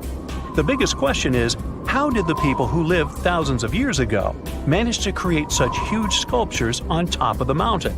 It's obvious that they worked on shaping the limestone blocks up there and not on the ground. So, stay tuned. We'll keep an eye on this. Do you remember 2011? Well, play along with me. A diver is set to go deep into the waters of the Musi River, located in the heart of an Indonesian island. He is one among many who have been getting unbelievable artifacts from the bottom of the river. Little by little, divers and fishers discover a long-lost Sumatran civilization. Known as the Island of Gold, the kingdom of Srivijaya was most likely the closest to a real-life El Dorado there has ever been. However, it disappeared late in the 13th century, and until recently, researchers didn't even know the exact location of the kingdom. Picture a civilization built on a river, a true water world. According to the archaeologists that have been studying Srivijaya, houses, markets, and places of worship were built on wooden piles above the level of the water. Citizens moved around like modern-day Venetians in simple boats. Srivijaya was known to be a rich and important kingdom. It existed from the 7th to the 11th century CE. It was part of the Silk Road, and anyone traveling from east to west had to pass through the city. Their kings were smart and gained control of the Malacca Strait, which allowed the town to have total control over trading routes in the region. If anything, they sure were honoring the town's name. Srivijaya translates from Sanskrit into prosperous victor, or simply glorious. The kingdom was an important commercial outpost of ancient times. It was strategically located among the most influential commercial routes of the ancient world, which means its citizens became extremely rich. Ancient wealthy societies used to overly display their gold and precious metals. They would often use these metals as offerings to their deities, or they would use them to forge large statues and to make jewelry for kings and queens and decorations for their palaces. Srivijaya wasn't different. Local Indonesian divers who have been exploring the half-mile of the Musi River near the city of Palembang have found some evidence. So far, they've discovered a life-size statue of Buddha, jewelry studded with precious gems, temple bells, mirrors, golden jugs, and other items. No official archaeological excavations have been done in the area, so these artifacts are the first items of the Srivijayan Empire ever found. Sean Kinsley, a British maritime archaeologist who has reported on these discoveries, says he is truly surprised. For long, people have been speculating about the true wealth of Srivijaya, and it seems that the rumors have been confirmed. We're starting from ground zero, he says. We don't know what clothes the people of Srivijaya wore, what their tastes were, what kinds of ceramics they like to eat off. Even though this discovery has brought excitement to the scientific community, there is a downside. Divers and fishers sell the retrieved artifacts at the International Antiquities Market before archaeologists can take a look at them. Researchers could try to buy some items, but they're sold for millions of dollars worldwide. Most of the information we know about this El Dorado of the East was learned from merchant accounts of the city. These descriptions say Srivijaya was a kingdom of human-eating snakes and multilingual parrots. That's weird. Some say its active volcanoes gave the town an eerie and enigmatic sight, and all stories emphasize the amount of gold available there. Travel reports were a common way to describe cities in ancient times. In case you didn't know, this is how the legend of El Dorado originally began. As European explorers began their excavations in South American lands back in the 1500s, the word got out that an Amazonian civilization used to paint their leader in gold as an offering to higher powers. The legend of El Hombre Dorado, also known as the Golden Man, began to quickly spread around Europe. It turned out that it was only a ceremonial piece of pre-Columbian civilization. It had nothing to do with the land of infinite gold. Now, no one knows what brought about the decline of the Srivijaya Empire. Some speculate that its active volcanoes could have swallowed it, or maybe wooden houses built above the river eventually sank. Maybe if divers keep retrieving lost items from the bottom of the river, archaeologists will be able to figure out what happened to the city. It seems to be quite common in the history of the world. Some ancient civilizations disappeared without a trace, as happened with the Mayan civilization, for example. The Mayans managed to build one of the biggest empires in pre-Columbian America. It was believed to be home to over 2 million people, and it thrived for over 6 centuries. Its sudden demise is something that bothers archaeologists and scientists alike. The Mayans began to settle in South America as early as 1500 BCE. Their civilization spanned Mexico's Yucatan Peninsula, Guatemala, and Belize. They are believed to have built around 40 cities at the height of their empire. They also developed a complex hieroglyph system that has been studied since it was discovered by modern scientists. The Mayans were keen engineers, astronomers, and farmers. They were post-nomadic people that settled in vast areas of farmland where they could grow corn and other types of vegetables. Archaeologists are still learning a lot about the Mayan civilization by examining their ruins. The city of Chichen Itza, located in the Yucatan Peninsula, is one of the most important Mayan sites unearthed today.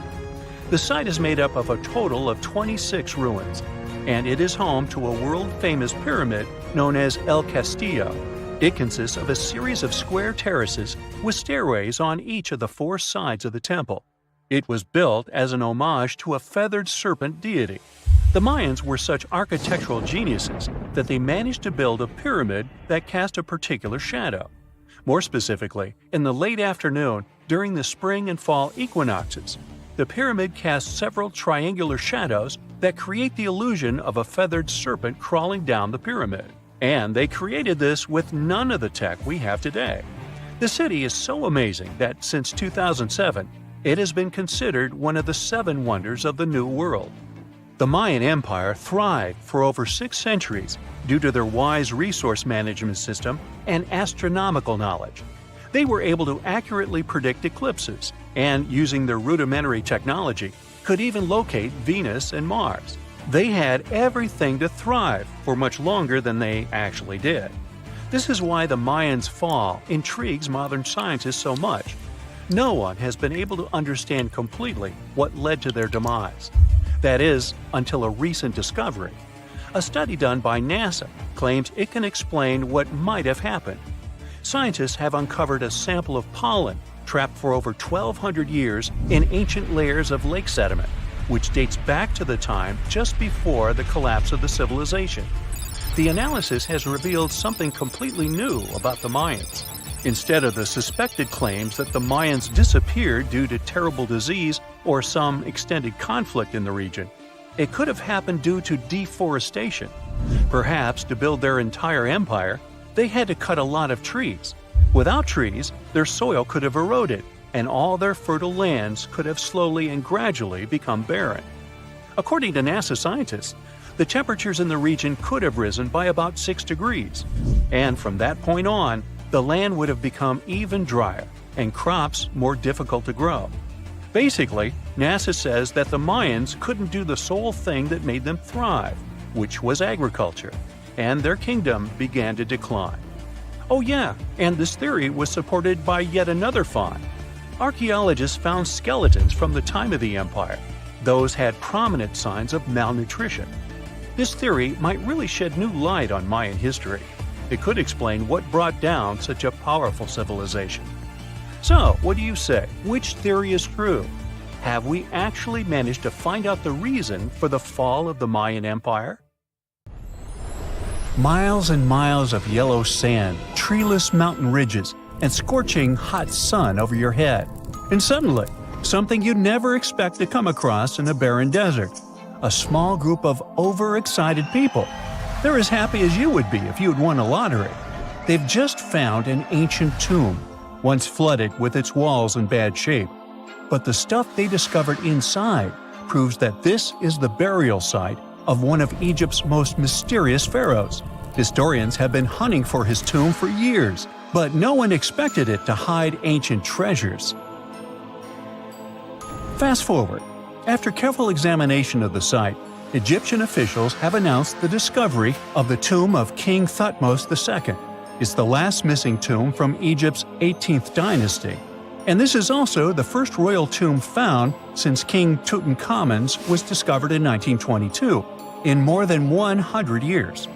A team of Egyptian and British archaeologists found the tomb in the Theban Mountains area, west of Luxor, near the famous Valley of the Kings. Before this, the site was only known as Tomb C4, but during their excavation, the team found clear evidence proving it belonged to King Thutmos II. Archaeologists actually found the entrance and main tunnel leading to the tomb in 2022. But at first, they thought it belonged to a queen because it was near the graves of Thutmos III's wives. It was also close to Queen Hatshepsut's tomb. Originally, it was prepared for her when she was just a royal wife. But everything changed when she became pharaoh. But we'll talk about this twist of fate a little later. But soon they realized that their discovery was much more significant. They found alabaster jars with Thutmos II's name and the words "deceased king" written on them. That's when they realized that the tomb was actually his final resting place. Sadly, Thutmos II's tomb has seen better days. According to the head of Egypt's antiquities sector and the leader of the Egyptian excavation team, The tomb suffered major damage from ancient floods not long after the pharaoh's death. Water swept through the burial chamber, likely destroying or displacing many of the original artifacts. Much of what had been once inside the tomb was moved elsewhere in an attempt to salvage it. The researchers found out that the tomb had a basic design, with an entrance, a sloping main corridor, and a burial chamber. The corridor was coated in white plaster and rose about 4.5 feet above the floor of the burial chamber. A large staircase and a very large descending corridor of the tomb indicated its grandeur. It took the team a long time to navigate through, though, as the tomb was blocked by flood debris and collapsed ceilings. Only after crawling through a 32-foot passageway with a small 16-inch gap at the top, the worst nightmare for those of us with claustrophobia, were they able to reach the burial chamber. There, they were in for another surprise. They cleared the debris, expecting to find the crushed remains of a burial beneath. But the tomb turned out to be completely empty, and it was not due to robbery. It had been deliberately emptied. The researchers soon realized that the tomb had been flooded since it had been built underneath a waterfall. It happened just a few years after the king's burial, so the contents of the tomb were moved to another location. That's why there was a second corridor in the tomb. It was most likely made to help remove King Thutmos II's body from his flooded tomb.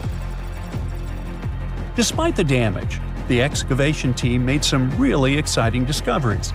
They found traces of mortar decorated with blue inscriptions, yellow stars, and fragments from the Book of Amduat, one of the most significant funerary texts in ancient Egypt. The book was meant to guide the deceased through the underworld, ensuring a safe journey to the afterlife. Now, how about we sneak a peek at ancient Egypt's 18th dynasty? It was all about conquering lands, expanding the empire, and building jaw-dropping monuments. Some of the biggest names from that era, Thutmos I and Thutmos III, both legendary warrior kings who left their mark in history. Thutmos I was a fierce fighter who led major military campaigns, pushing Egypt's border further south than ever before, all the way to the fourth cataract of the Nile. His victories gave Egypt access to new trade routes, stronger political ties, and more wealth. His conquests were so significant that they were recorded in the tombs of his top officials. Thutmos III, sometimes called Thutmos the Great, took things even further. He was not only an incredible military strategist, but also the commander of Pharaoh Hatshepsut's armies before becoming king himself. He led between 17 and 20 military campaigns, winning every single one and expanding Egypt's empire to its peak. He even created the world's first navy. Thutmos III is often remembered as Egypt's greatest warrior pharaoh. And sandwiched between these two powerhouses was Thutmos II, a pharaoh who doesn't get nearly as much attention. Hey, the middle child, right? His reign lasted only about 5 years before he passed away at around age 30 in 1479 BCE. He is kind of a mystery. No one really knows what he accomplished. For the longest time, even the location of his burial site was totally unknown. His body was actually found in the 19th century. It was just lying around in the mortuary temple of Deir el-Bahari, in a secret chamber where priests used to hide royal mummies centuries after their original tombs were looted by grave robbers. In other words, Thutmos II's body must have been moved from his original resting place at some point in history to protect it. During his lifetime, Thutmos II made at least one major impact on Egyptian history.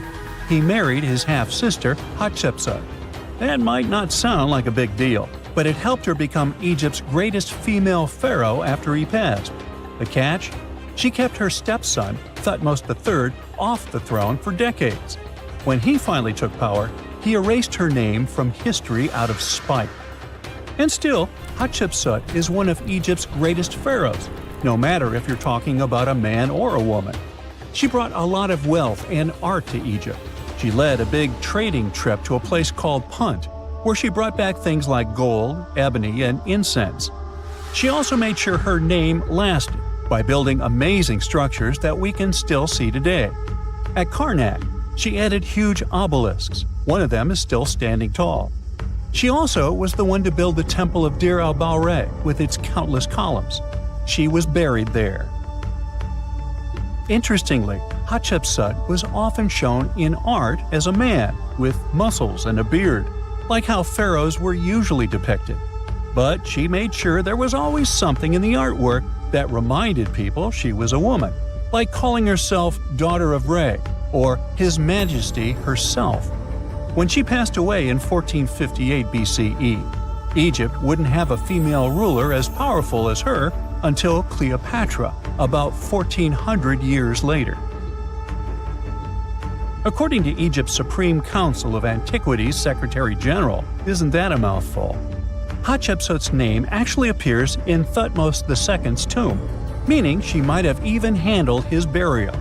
As for their final resting places, well, Hatshepsut was buried in the Valley of the Kings, and Thutmos II's mummy is now in the National Museum of Egyptian Civilization, alongside other ancient Egyptian rulers. It gives visitors a rare chance to see the remains of a nearly forgotten pharaoh. Now, experts consider the discovery of his tomb to be one of the most significant in recent years. The artifacts found there add important details to our understanding of the history of the region and Thutmos II's rule. And even though the tomb's design is fairly simple and follows the same architectural style preferred by later Egyptian rulers, its historical importance is undeniable. In any case, the mission isn't over yet. Archaeologists are now focusing on solving another mystery. Where did the rest of the tomb's contents end up? The team is determined to continue their search. Who knows what other secrets they will uncover that have remained hidden beneath the sands for thousands of years. Big news! Santa is real, and he looks like this. I know it's not exactly how we pictured the jolly old guy, but a recently discovered tomb might just be the proof we've been waiting for to show that St. Nicholas was real and Turkish. Turns out, he wasn't a North Pole native, but a kind-hearted bishop from the 4th century, famous for giving gifts to everyone. The legend says he was a wealthy man born in the ancient city of Petra, modern-day Turkey, who traveled to the countryside to help the poor and the sick. For centuries, though, people couldn't be sure he actually existed. Some historical sources say he was buried in Myra, which is now called Demre, Turkey. Since the 80s, archaeologists have been digging around this area, trying to prove it. And now, their Christmas miracle has finally come true. After digging 6 feet deep in an annex of St. Nicholas's church, they uncovered a mysterious limestone tomb, about 2 meters long. While they're pretty sure this is St. Nick's final resting place, they're still searching for an inscription to confirm its exact age. Now, if we're talking about the fictional Santa Claus, legend says his home is in Lapland, Finland. Back in 2018, archaeologists made an interesting discovery that could finally prove that Santa was real. They were digging at a site called Tiny Aro when they stumbled upon about 200 burial pits. But when they looked inside, there was definitely no sign of Santa. Actually, there were no human skeletons at all, just a bunch of things like pottery and animal bones. So no one really knows what this place was. That was the complete opposite of what happened with a group of archaeologists working in the ancient city of Petra, Jordan. Since 2003, there have been rumors about hidden chambers beneath the famous monument called Al-Khazneh, also known as the Treasury. 21 years later, a team finally decided to dig and uncovered an intact tomb. Inside, they found at least 12 human skeletons and artifacts, estimated to be over 2,000 years old. Hundreds of thousands of tourists travel to Al-Khazneh every year, and most of them probably go there to see the site of the Holy Grail in the movie Indiana Jones and the Last Crusade. So, do you want to know the funny part? One of the skeletons in the tomb was clutching a ceramic chalice that looked a lot like the Holy Grail. You probably remember the devastating fire that caused massive damage to Notre-Dame in Paris back in 2019. Because of that, the building, originally built between the 12th and 13th centuries, had to be restructured. But archaeologists saw it as a golden opportunity to dig into the site and uncover its hidden secrets. The team was only allowed to dig about 16 inches beneath the floor, but that was enough. As soon as they removed the floor tiles and cleared away a thin layer of dirt, they spotted the top of a lead coffin. Then, they found some limestone sculptures, including life-sized heads and torsos. Altogether, they uncovered over 1,000 fragments of different works of art. Ancient statues have been found in the most random places, including a sewer. In July 2024, Bulgarian archaeologists were checking a Roman sewer in the ancient city of Heraclea Sintica when they found a nearly 7-foot-tall marble statue of Hermes, the Greek messenger deity. This town was completely devastated and abandoned after 2 earthquakes, one in the year 388 and the other in the year 425. But somehow, it didn't destroy this statue. In fact, its head was found in surprisingly good condition. Finding ancient artwork is definitely fascinating, but imagine stumbling upon an entire hidden city in the Amazon rainforest. Using high-tech lasers, researchers uncovered a lost civilization with thousands of structures and a whole network of roads, canals, and houses, all buried beneath the dense jungle. This city was built around 2,500 years ago, in an area located in the shadow of a volcano, which, by the way, could have erupted and destroyed this civilization at some point. It's hard to say exactly how many people lived there, but experts estimate they stayed up there for about 1,000 years. This discovery proves ancient people also had huge organized cities in the middle of the Amazon. A similar thing happened in Campeche in southern Mexico. An archaeologist was doing some research on the internet when he accidentally discovered a hidden Maya city. This area, now called Valeriana, was huge, about the size of Edinburgh, the capital of Scotland. It had pyramids, sports fields, amphitheaters, and paths connecting different districts. Thanks to satellite images, archaeologists uncovered an entire unknown civilization from the Bronze Age. They were checking out aerial images when they discovered 100 prehistoric settlements in the Pannonian Plain, a region that includes parts of what's now Serbia and Hungary. The people who lived there are now known as the Titsa Site Group, and it looks like they were a pretty well-organized society, skilled at growing food, hunting, and fishing. Google Earth helped a team to uncover a mysterious set of 400 ancient gates in Saudi Arabia. These gates, scattered across the desert, are thought to be from thousands of years ago. They're made of stone and arranged in weird formations that have left archaeologists scratching their heads. I mean, they don't look like they were meant for funerals, and they don't seem like structures where people lived. So, we still have no idea what they are. Technology is really changing archaeology.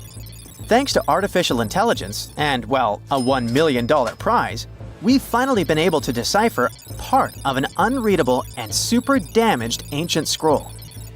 The Herculaneum scrolls were discovered by workers digging up the ancient town of Herculaneum near Pompeii in 1752. But their condition was so bad that, for years, they were considered indecipherable.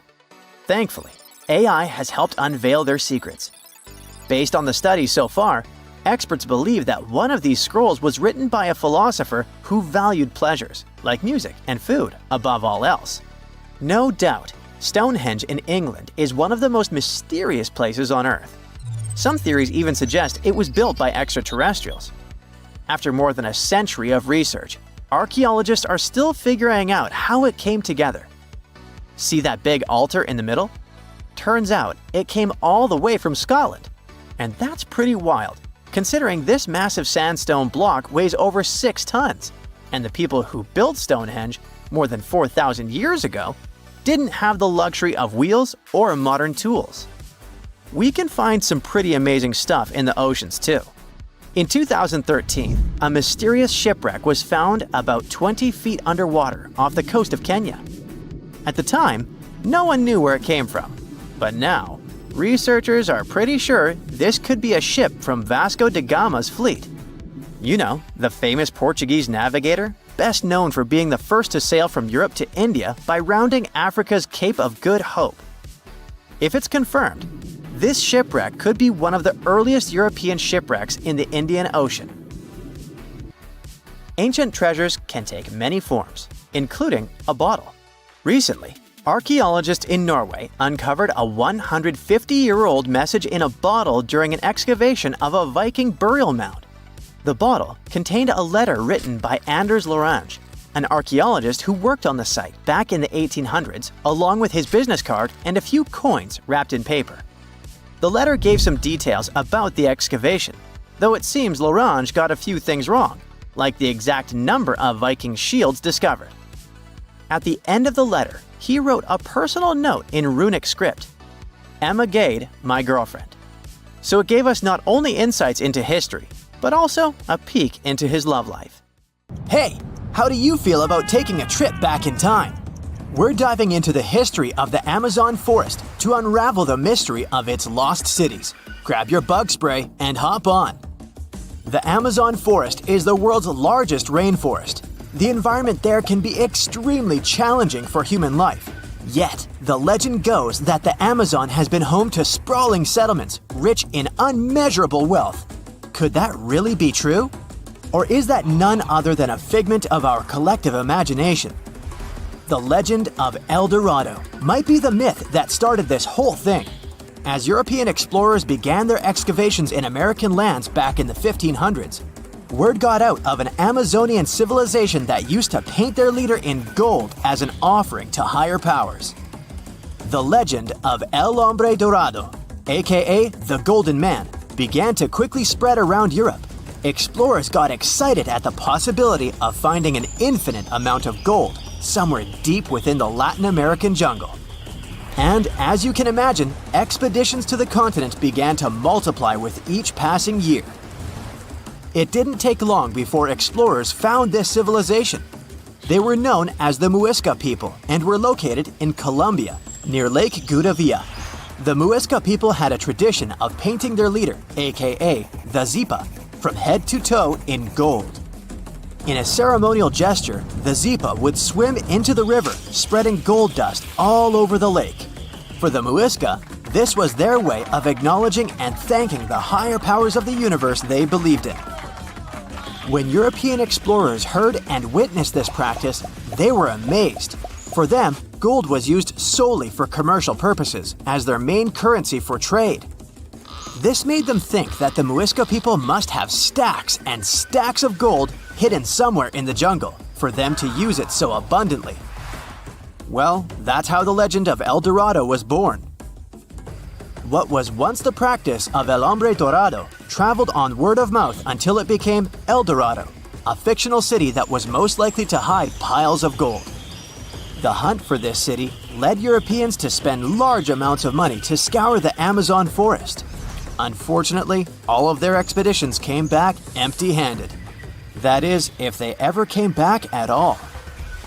Now, jump to the beginning of the 1900s. In England, the Royal Geographic Society, a prestigious British institution, was looking for somebody willing to travel down to Latin America to trace the border between Brazil and Bolivia. More specifically, the part of the border that is nestled deep within the Amazon rainforest. One Sir Percy Fawcett was a Latin American aficionado, and he gladly volunteered to do the job. Oh, it's important to note that the Amazon forest is virtually the size of the continental USA. It sprawls across 8 countries, including Brazil, Peru, and Bolivia. And trust me, getting around is no easy feat. The jungle is covered in dense vegetation, and in addition to that, it's home to insane predators such as anaconda snakes, panthers, crocodiles, piranhas, and so on. But despite all that, Fawcett was very successful in his mapping adventure and seemed to be wanting to come back more. Back in England, Fawcett would scour diaries from other explorers hoping to learn more about the ancient Amazonian civilizations. He would read about the Incas and the Mayans and the great empires they built.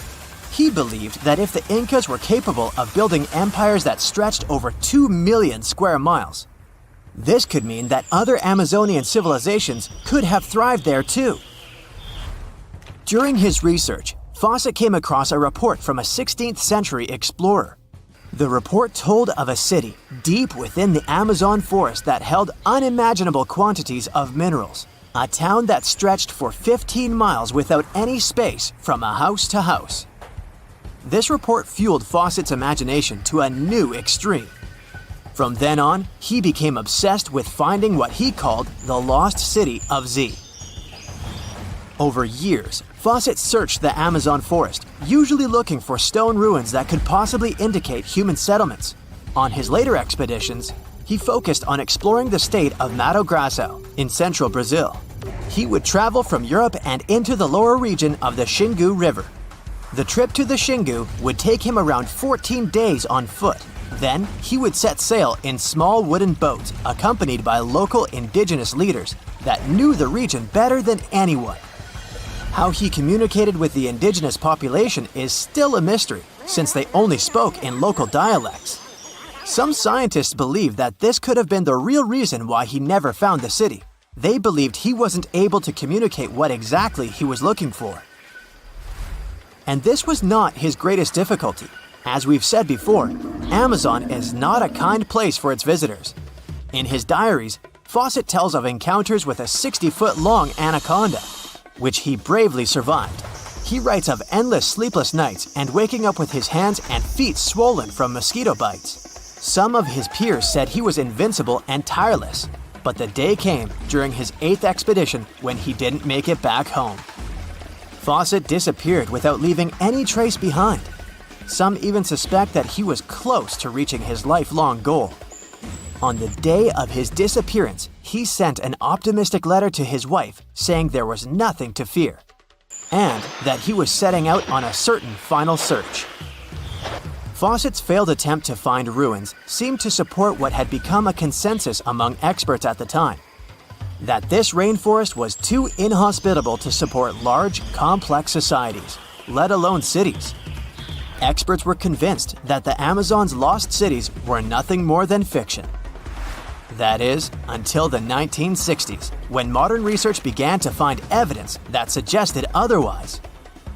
Scientists discovered patches of extremely fertile soil. They called it Black Earth.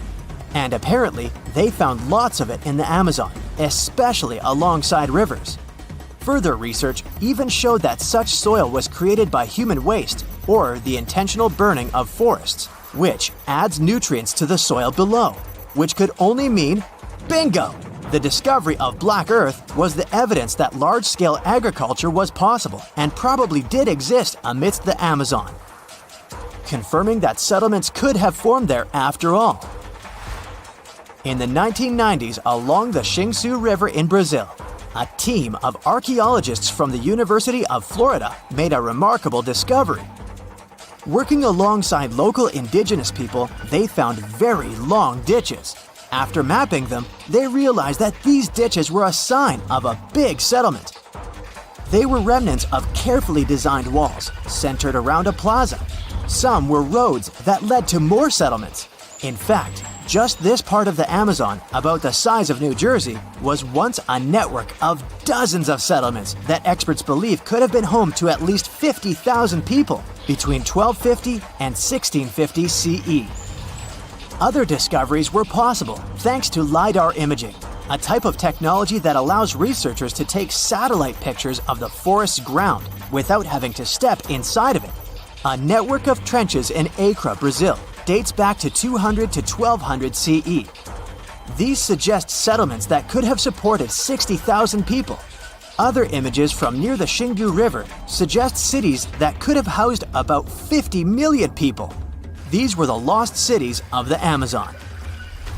Believe it or not, these images suggest that Fawcett was very close to a major discovery.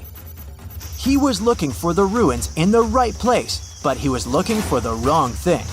Unlike cities such as Cusco, which used stone as their primary material, Amazonian settlements used wood and earth to build their cities. These materials are highly deteriorating and probably decomposed over time. Finding them required a bit more technology than what Fawcett had available at his time.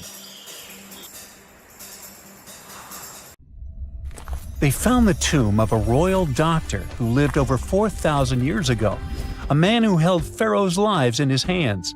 This man knew secrets that only deities and kings were allowed to hear. And yet, when they opened his tomb in 2024, there was no body. just vivid paintings, untouched by time, and cryptic symbols carved into stone. Who was he, and why was he buried with spells linked to a scorpion deity? The tomb was buried deep beneath the sands of Saqqara. The doctor's name was Tete Nebefu. He lived around 4,100 years ago, during one of Egypt's most mysterious turning points, right at the edge of glory and collapse. These were the final days of Egypt's Old Kingdom. The sun still glinted off freshly built pyramids, but the shadows were already creeping in.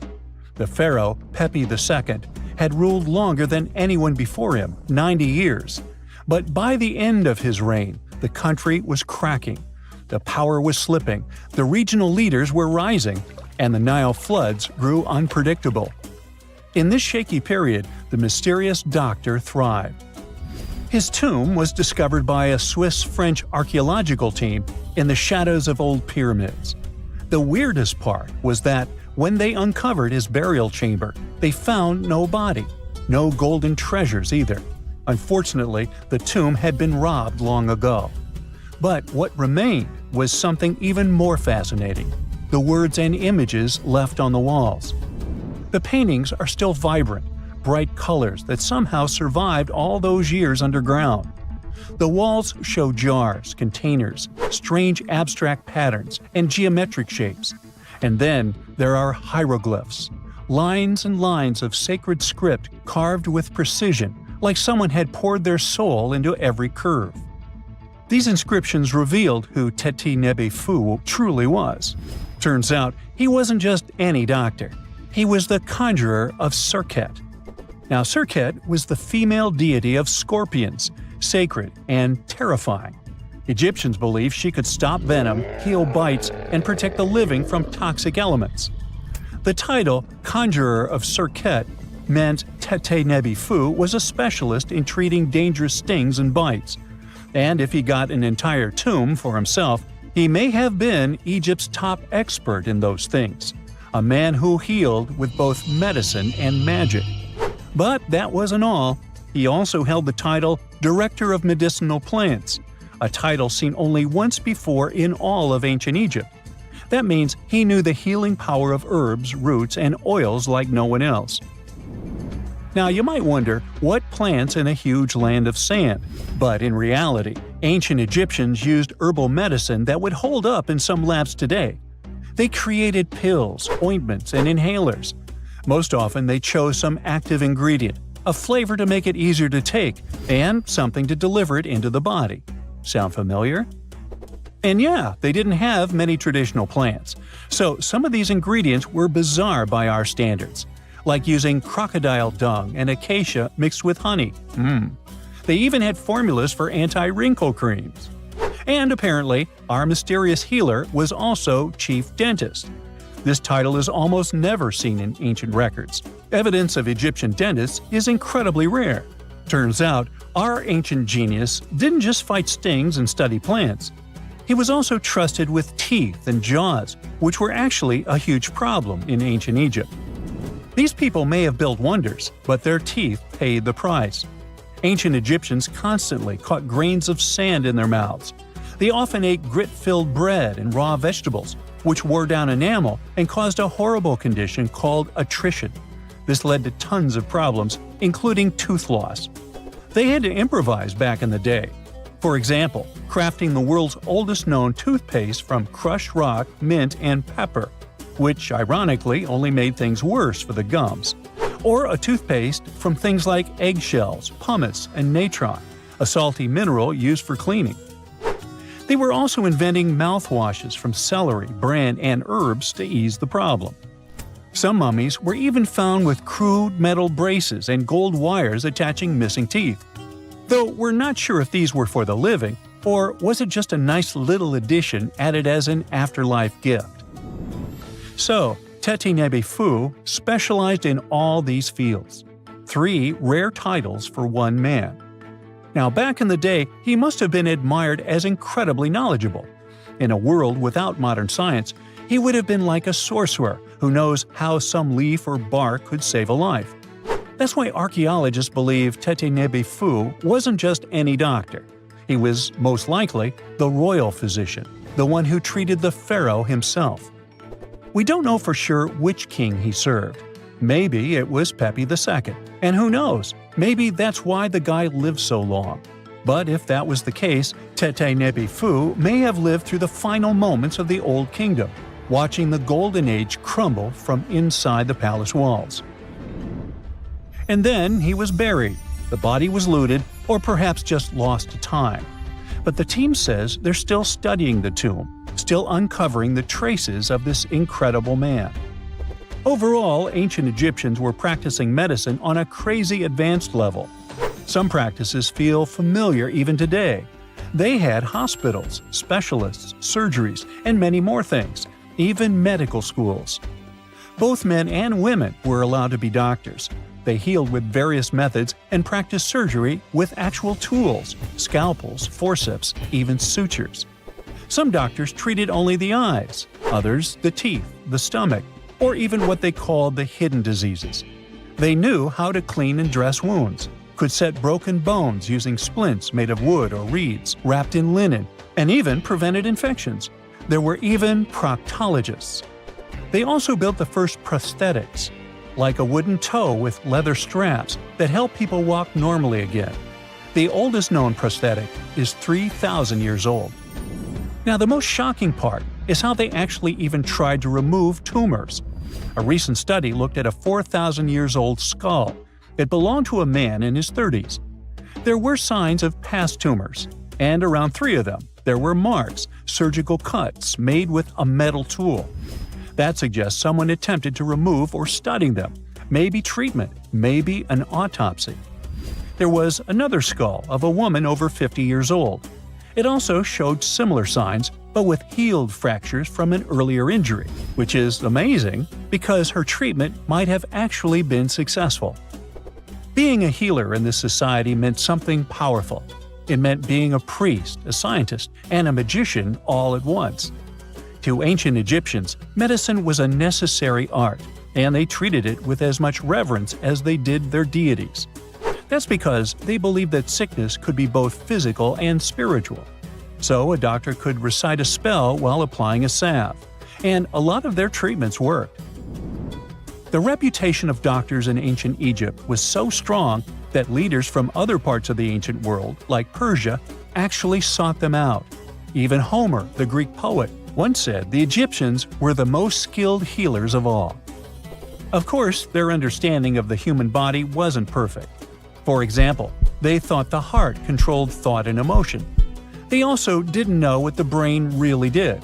But their approach, observe symptoms, diagnose, and treat, well, that's modern medicine.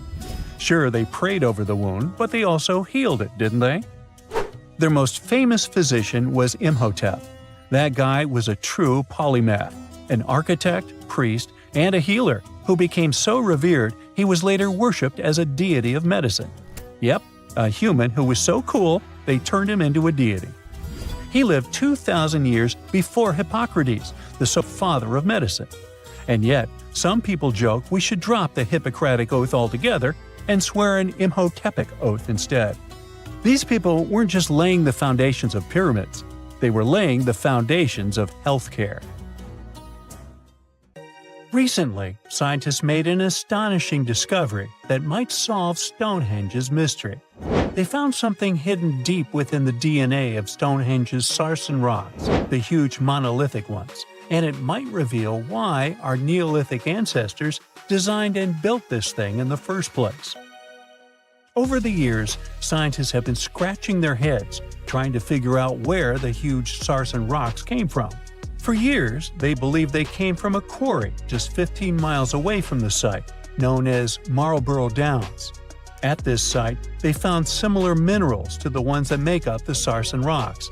But it turned out there was more to this story than they thought. The understanding of how Stonehenge was built is always changing. Scientists need to really travel back in time to uncover its mysteries. Where did the rocks come from? How were they carried? Why was the site built?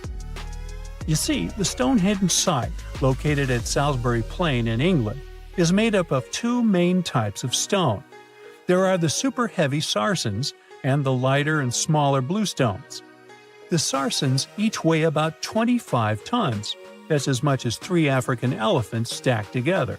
The heaviest Saracen stone, called the heel stone, weighs 30 tons all by itself.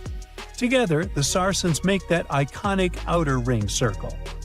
Inside that circle, that's where you'll find the blue stones. The naming might seem a bit misleading since they're not really blue. They have a bluish tinge to them when they are freshly broken, hence the name.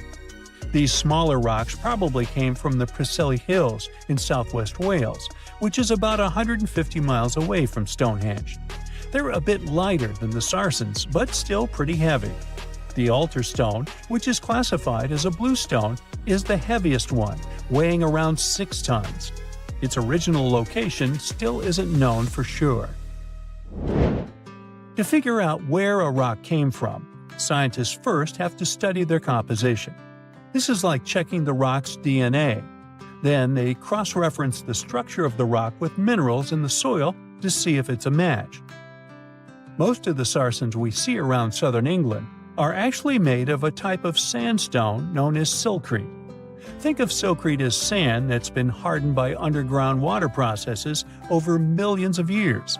This process mostly happened during a period called the Paleogene, about 65 to 23 million years ago. These Saracen rocks didn't form in one big slab, but in patches, like nature leaving little rock gardens all over the place. Scientists reason the Saracens spread out randomly, forming in isolated pockets. Over time, many were buried under layers of clay and chalk, which helped preserve them. When ancient builders were on the lookout for materials, these Saracens must have looked perfect for something impressive like Stonehenge. Actually, Saracens have been used in everything, from Roman villas to medieval churches, and even in things like road curbs and old field walls. One could say these rocks were the it material for ancient builders, and continue to be popular even into more modern times. This fact made scientists start wondering that maybe not all Saracen stones that were used to build Stonehenge came from the same place. They've identified Saracen sites all over the UK, in places such as Oxfordshire and Kent. After hundreds of years of studying the Saracens, geologists finally had the right type of technology to determine the origin of the stones. Now, I wish I could tell you that it was some undisclosed location very far away from the site. But, as it turned out, the Saracens were originally from Westwoods, the forest near Stonehenge. A new factor came into play when excavations uncovered empty stone holes, showing that at least 6 blue stone pillars were removed from a Preseli Hills site called Wan Main in prehistory. They had a stone circle over there, and it's believed that some of Stonehenge's rocks were recycled rocks from this more ancient circle. If this is true, it might be that Stonehenge is part of a much larger landscape of ancient sites. If this is the case, then Stonehenge is just the cherry on top of a much larger scale project. Think of it as the sacred centerpiece of an entire landscape of monuments, mounds, stone circles, and things. This is why scientists want to find out where the rocks came from so badly. It could lead to why and how Stonehenge was built. Now, Stonehenge didn't just pop up overnight. It was built in several stages over hundreds of years. It's likely that it wasn't a single unified vision, but more like a big community project that evolved over time. With each generation, the builders brought in their own ideas, creating a stone structure that would last for ages. The first stage was around 3100 BCE. That's when people dug out a circular ditch and likely set up some bluestones as sort of a starter ring. Later, they added the Saracens and even topped some of them with horizontal stones to form those famous arches you see today, also known as the trilithons. These ancient builders had some challenges on their hands. How would they move the rocks? There's an old theory known as the ice road that suggests that the rocks were moved by natural icy pathways that formed during the winter. This way, they could slide the rocks down all the way to Stonehenge. But hey, if we're talking about a distance of over 100 miles, that's not too realistic. Anyways, this theory was debunked because it was warmer back then than it is today. There's also the river theory, which suggests that the rocks were floated along the river from the quarry to the site. But if we're talking about sarsen rocks, they're too heavy to float. So there goes that theory. What we're saying is, no one knows how the rocks were moved. Another interesting science tidbit came from all the research done in Stonehenge.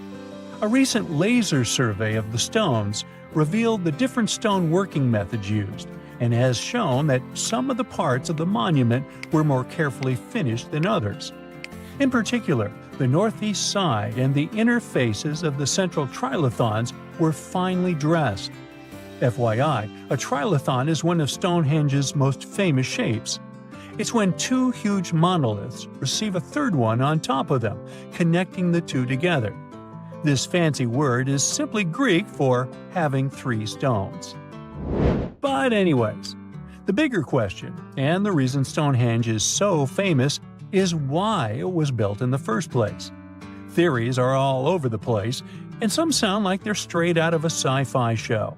So here's a rundown of the most popular ideas. There's, of course, the solar calendar theory. This one supposes that the stones are aligned with the movements of the sun, especially during the summer and winter solstices. During the summer solstice, the sun rises to the left of the heel stone, that's the lone stone outside the main circle, lighting up the entire monument. Some say it's the ancient version of a calendar, marking the year's longest and shortest days. Some archaeologists think Stonehenge might have been an ancient healing center. Pieces of bluestone have been found chipped away, possibly by people who believed they had healing powers. The theory goes that people traveled from all over to come to Stonehenge in hopes of a cure for whatever was ailing them. There's also some speculation that Stonehenge was the place to be. Think of it as an ancient gathering spot. Some evidence suggests that communities from distant areas traveled to Stonehenge for gatherings, feasts, and ceremonies. Studies of bones found near the site show they came from all over Britain, making it a sort of prehistoric meetup location. I bet you've never heard of the legendary oasis of Zerzura. This ancient city is said to be hidden somewhere deep in the Sahara Desert, and its discovery could mean unimaginable riches and untold secrets. According to an anonymous 15th century Arabic guide, the key to unlocking the city lies in the beak of a bird carved on the city gate. Zerzura might not be as popular as Machu Picchu or the pyramids, but that just makes it more mysterious. Legend has it that Zerzura is built around this big oasis somewhere in the desert west of the Nile. Apparently, it's made out of white stone and has all these luxurious houses and gold decorations. The story goes that a scribe wrote down the account of a traveler who stumbled upon Zerzura while looking for his lost camel. At one point in his journey, the man got caught up in a sandstorm, where he got separated from the rest of his group. The traveler kept wandering in the desert for days, and then, out of nowhere, two men showed up and guided him to the city of Zerzura. The traveler described this city as an oasis filled with little birds and made out of pure white stonework. The city is also said to be guarded by giants. In 1835, an English Egyptologist named John Gardner Wilkinson mentioned the city in one of his books. He spoke to a man from Egypt who found the city by accident after days of wandering through the desert. He mentioned some ruins, unusual stonework, and a large oasis surrounded by palm trees. The man even gave some instructions on how the city could be found, indicating that it might be in the western desert of Egypt. But here's the kicker. Even though a group of explorers went out to find Zerzura, they didn't succeed. At the same time, they did stumble upon a bunch of previously unknown oases. In the early 1900s, numerous expeditions were sent to find the city, including one with a fleet of Ford Model A trucks. But, alas, none were successful. Others say Zerzura did exist at one point, but not anymore. It's possible it was swallowed by the desert. It's believed that back in the day, the Sahara Desert was actually green. Scientists even found traces of ancient rivers that flowed through the area 100,000 years ago, creating green corridors across the desert. But Zerzura might have never been real to begin with. Maybe it only existed in the minds of people, a figment of their imagination as they were struggling in the African desert. For thousands of years, people have been obsessed with the hunt for another lost city, Atlantis. But if this place really existed, where on Earth, or under the sea, could it be? According to Plato, Atlantis was an actual place, and it was supposedly located somewhere in the Atlantic Ocean, near the Strait of Gibraltar. But how did this mythical city become synonymous with a perfect, paradise-like society? Well, you can thank Ignatius Donnelly for that. The American writer published a book in 1882 where he outlined 13 hypotheses about the existence of Atlantis. Donnelly truly believed that this lost city was where ancient humans lived in peace and joy for centuries. Donnelly even thought that Atlantis was the original source of many ancient civilizations around the world. And if we just followed Plato's clues, we could totally find Atlantis. Sounds like a treasure hunt, right? What inspired Donnelly to go on this quest in the first place, you might ask? Apparently, an amateur archaeologist discovered the city of Troy, using Homer's The Iliad as a guide. Well, if Troy was real, then why not Atlantis? Back in the day, some people believed that America was the legendary Atlantis. Columbus really stirred up some excitement when he brought back news about the New World to Europe. But the real hunt for Atlantis didn't really start until the 20th and 21st centuries. Some people tried to connect the dots between a volcanic eruption on the island of Santorini and the destruction of Minoan settlements. But in 2018, a team of investigators claimed they had nailed it, announcing they had discovered concrete proof that Atlantis had existed. What was their evidence, you ask? A series of mysterious circles in a national park in Spain. But the circles turned out to be nothing more than experimental ponds for studying zooplankton. Let's face it, there's no real evidence that Plato's lost city of Atlantis actually existed. But it doesn't make searching for it any less exciting, does it? The Fountain of Youth isn't a lost city per se, but it is another mythical location that many have claimed to have stumbled upon over the years. Long ago, people were obsessed with the idea of living forever, or at least extending their lives as much as possible. Each culture had its own wild story, like the Greeks talking about a magic fountain that let people live longer, or Alexander the Great finding a river of paradise that could heal the wounded. Japanese legends spoke of hot springs that could make you young again, while the Caribbean locals talked about the restorative powers of the water in one of their own mystical lands. Explorers searched far and wide for these magical waters, but nothing. Probably the most famous of all was the story of the Spanish explorer Juan Ponce de Leon, who thought he'd found it in Florida. Now, Ponce de Leon was quite a character. He sailed with Columbus and became an important figure in the area now known as the Dominican Republic. He found gold in Puerto Rico and even became the island's administrator. But when the ruler of Spain decided to replace him in his duties, he got upset and decided to explore Florida, looking for gold and the elusive Fountain of Youth. He explored the Bahamas, but sadly, he didn't find any gold or magic water. He did, however, make his way to Florida. He explored the coast and even discovered the Gulf Stream. Unfortunately, his last expedition didn't go well, and he was wounded. But the legend of him searching for the Fountain of Youth lived on.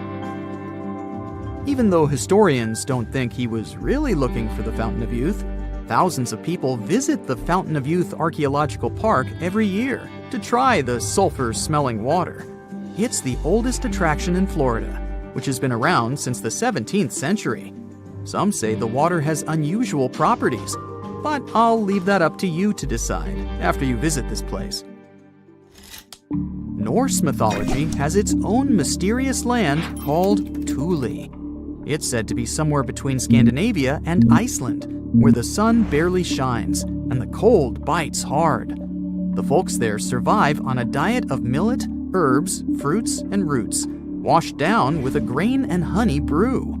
As for its exact location, scholars can't seem to agree on it to this day. The legendary ancient Greek explorer Pytheas was said to be the first to stumble upon Thule during his quest for tin mines. He sailed his way up north, passing by Scotland, and after 6 long days of sailing, he reached Thule. The people there, according to Pytheas, were quite primitive, but that's no surprise since they were just simple farmers living off the land. They showed Pytheas where the sun set on the shortest day of the year. They also told him that in winter, the sun never rose at all, and in summer, there was no night. For many years, historians have been debating the true identity of this mythical land of Thule. Some say it's Iceland, while others claim it's Norway. A little bit of progress has been made recently with the help of a team of researchers. If their findings are correct, Thule might be the elusive island of Smola. That's farther south than any of the Norwegian islands that were on the list of contenders. It may be too soon to celebrate, but it does look like Thule has finally been found. Back in the 12th and 13th centuries, Bologna used to look like modern-day Manhattan. No one knows exactly how many towers resembling skyscrapers it used to have, but the most likely number is at least 100. The tallest of them was around the same height as Big Ben. When the towers were built, Bologna was one of the largest cities in Europe. Construction projects were massive and ambitious. Someone built cathedrals and town halls, and the richest noble families also erected towers, possibly as a symbol of status and wealth. There was no place in the city center to build grand castles, so they had to go up with the construction. They didn't actually live in those towers, but in smaller structures next to them. The towers served for defensive purposes. It took between 3 and 10 years of work to build one tower, and it was a really tedious process. Each of them had a steady foundation deep underground and a base made of big blocks of selenite stone. The rest of the tower was becoming thinner and lighter the higher it went. In the 13th century, they demolished many of the towers, and others just collapsed by themselves. Some of them were later reused as city towers, shops, or residential buildings. Now you can see only 22 towers still standing in the center of Bologna. 2 of them have become the unofficial symbol of the city, mentioned in every guidebook. Another historical surprise coming from Italy is that gladiators weren't only male. Gladiatrix were rare, but they did exist. There's evidence that several women took part in Rome's public games. In ancient texts, these women were often called ludia, or mulieres, but not ladies. Some scholars think it means that it was mostly lower-class women in the arena. The term gladiatrix wasn't used in ancient times. It was first coined in the 1800s. Women who chose to become gladiators seemed to do so for independence, fame, financial rewards, and probably debt remission. They were most likely honored like male gladiators. All this was a bit tricky to accept in Roman society at that time, and women's roles in it.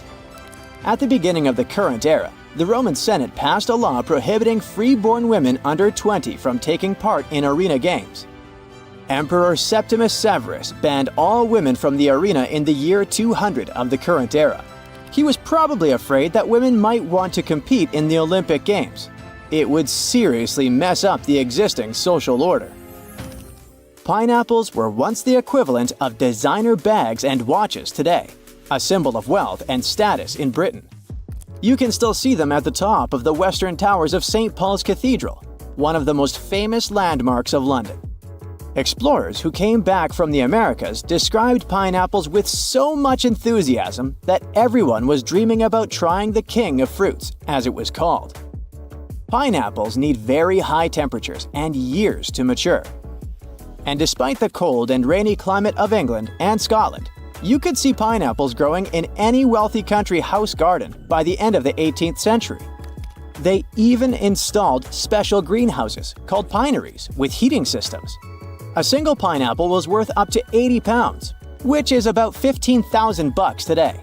Of course, people would hardly eat this expensive beauty, but send it as a gift or display on a dining table until it would rot. Folks who couldn't afford to buy a pineapple would sometimes rent one to show off wealth at a party. The king of fruits became a part of various designs and tableware for the rich. Stone pineapples on gateposts and the pineapple atop the Wimbledon trophy are living memories of that time. Around 1820, there were so many pineapples imported from abroad that they started losing their luxury status. 100 million years ago, there were giant crocodiles living in the Sahara Desert. In the 1990s, paleontologists found fossilized skeletons of primitive crocodiles, including the so-called supercroc. They discovered several partial skeletons from 110 million years ago. This prehistoric giant with a head as large as an adult human was about 40 feet long. That's about 2 times as tall as a giraffe. The croc thrived both in water and on land as part of a diverse ecosystem of ancient North Africa. The expeditions to the Sahara found a whole lost world of ancient crocodiles, with some species that resembled modern animals. One of them was the dog croc. With its tall legs and keen sense of smell, it moved through the surroundings much like a dog. Another fascinating find was the duck croc, a 3-foot-long crocodile with duck-billed platypus-like features. It was adapted for life on land rather than water. And then there was also the rat croc, a small 2-foot-long crocodile. This species had front teeth, perfect for digging up insects. These prehistoric creatures were more agile, active, and probably more intelligent than today's crocs, who are passive hunters. If noise-canceling headphones had been invented in the 19th century, they would have come in really handy. On the 27th of August 1883, the island of Krakatoa in Indonesia experienced a catastrophic eruption. It produced what is believed to be the loudest sound ever recorded. As Krakatoa collapsed, it triggered tsunamis with waves reaching 151 feet that traveled as far as South Africa. Krakatoa was an uninhabited volcanic island that hadn't erupted for 2 centuries before this terrible day. The eruption took the lives of over 30,000 people and caused extreme fluctuations in air pressure, perceived as sound. A barometer at a gasworks 100 miles from Krakatoa recorded 172 decibels. An average human can withstand up to 130 decibels of sound without getting in serious trouble.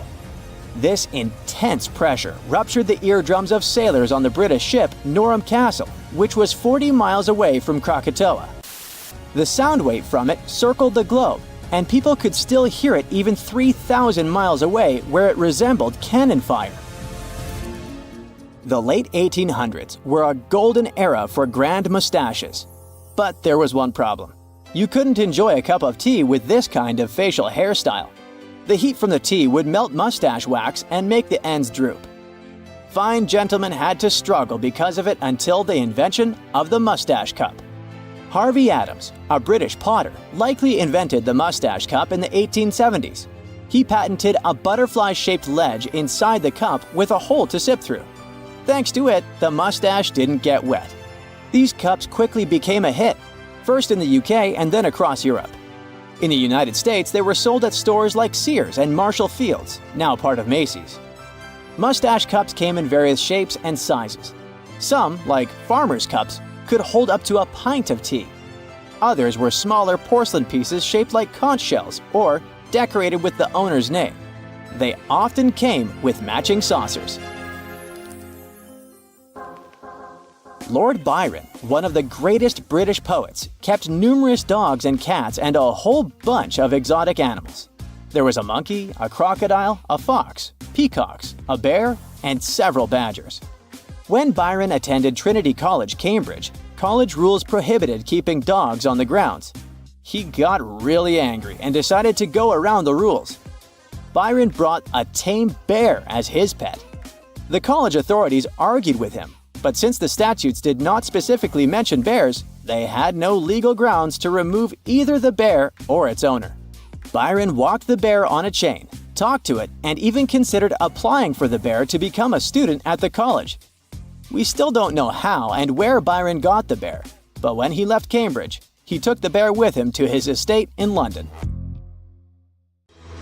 Okay, what if I tell you that the extraterrestrials we all imagine as little green men may actually look like very normal Earthlings and chill in Europe? This is the Iberian Peninsula, and people living there are under suspicion. Ooh. Here's the reason. Somehow, parts of the most important artifacts that the Iberian civilization called Treasure of Valena are made of metal that simply can't be found on Earth, because it's metal from a meteorite. Now let's tackle this step by step. This is the artifact itself, and it's composed of 59 different objects. Bowls, bottles, and bracelets. Is there a pattern there with all those bees? In total, the find weighs around 20 pounds, of which 18 pounds are 23.5 karat gold. Now, if you're not a metal specialist, I'll clarify it for you right away. For comparison, 23 karat gold is 95.8% pure gold, so 23.5 karat is even purer. The remaining percentage goes to other metals to help add strength and durability to the precious alloy. There was also silver, iron, and amber in that set. The artifact could have been pretty straightforward, but for these two, let's call them imposters. Look at this wrought iron bracelet and this hollow hemisphere. Can you see that? Those rusty lines on the hemisphere and the overall weird color of the bracelet do stand out, since everything else is made of purest gold. This all started back in 1963, when a researcher noticed a dark leaden metal among the shiny bowls and bottles. The metal was shiny in some areas and covered with a ferrous-looking oxide that was mostly cracked. Now, just so you understand, gold does not usually act this way. Gold is one of the least reactive of all metals, so it won't even tarnish, let alone rust. To figure out where this suspicious iron came from, researchers turned to mass spectrometry, which checks out the mass-to-charge ratio of molecules. Their findings showed that the nickel in the iron is similar to that found in meteoritic iron. Simply put, the bracelet and the hemisphere are of extraterrestrial origin. Ooh. Now, the exact age of the trove is hard to determine, yet it's crucial. We need to know the exact age to see if it coincides with the start of the Iron Age in the Iberian Peninsula. If it does, then no further questions here. But if it doesn't, well, it's, at the very least, weird, if not suspicious. So there's this three-age system. It comprises the Stone Age, then the Bronze Age, and then the Iron Age. The Stone Age is of no importance here, so let's compare the Bronze and the Iron Ages.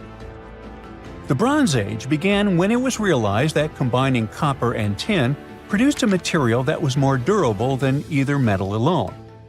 This era was all about major upgrades in tools and weapons, but two standout inventions were writing systems and the wheel. Then came the Iron Age. This time was all about slowly bringing iron into everyday life. Iron was way easier to shape into cool designs than bronze. Now this was a big deal, because iron, especially transformed into steel, provided significant improvements in all aspects of life. Tools became lighter, cheaper, and stronger compared to their bronze equivalents. You get it? Good. So researchers have long debated whether the treasure dates back to the post-Archaic era or the latter part of the Bronze Age.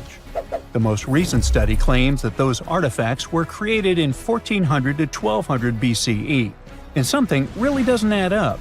First off, the Iron Age began around 500 years after these artifacts were crafted. Plus, ancient craftsmen couldn't know back then how to work with metals that landed on Earth approximately 1 million years ago. And while the dates are really hard to explain, there is a logical explanation for the craftsmanship. The theory here is that those metal workers simply had access to the fallen meteorite, and thus, they could study it well and discover its properties before using it for decorative purposes. They could have figured it out through trial and error, and once they knew exactly how to work with this extraterrestrial metal, they proceeded to adorn the artifacts with it. Plus, there were the Phoenicians, who contributed to their craftsmanship. Now, it's true that the Iberian people have been processing metal and making pottery long before the Phoenicians settled on the peninsula. But the arrival of new metalworking techniques and the introduction of the potter's wheel enabled them to produce better quality goods much faster than before. So, we figured out the extraterrestrial origins of the Iberian artifacts. But guess what? This area is still under suspicion. The reason for that is the language they spoke. You see, for most modern languages people use today, there will always be some proto-language.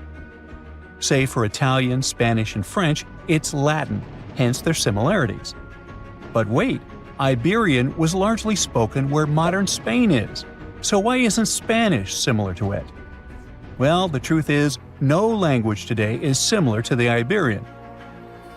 Maybe only the Basque language, but it's because of some similarities found in their numerical systems. Basque is classified as a language isolate, or simply unrelated to any other known languages, and the only language isolate in Europe. The Iberian language is unclassified. While the scripts written in it have been deciphered to various extents, the language itself remains largely unknown. And look at the alphabet the Iberians had. Looks like it doesn't really belong to our planet.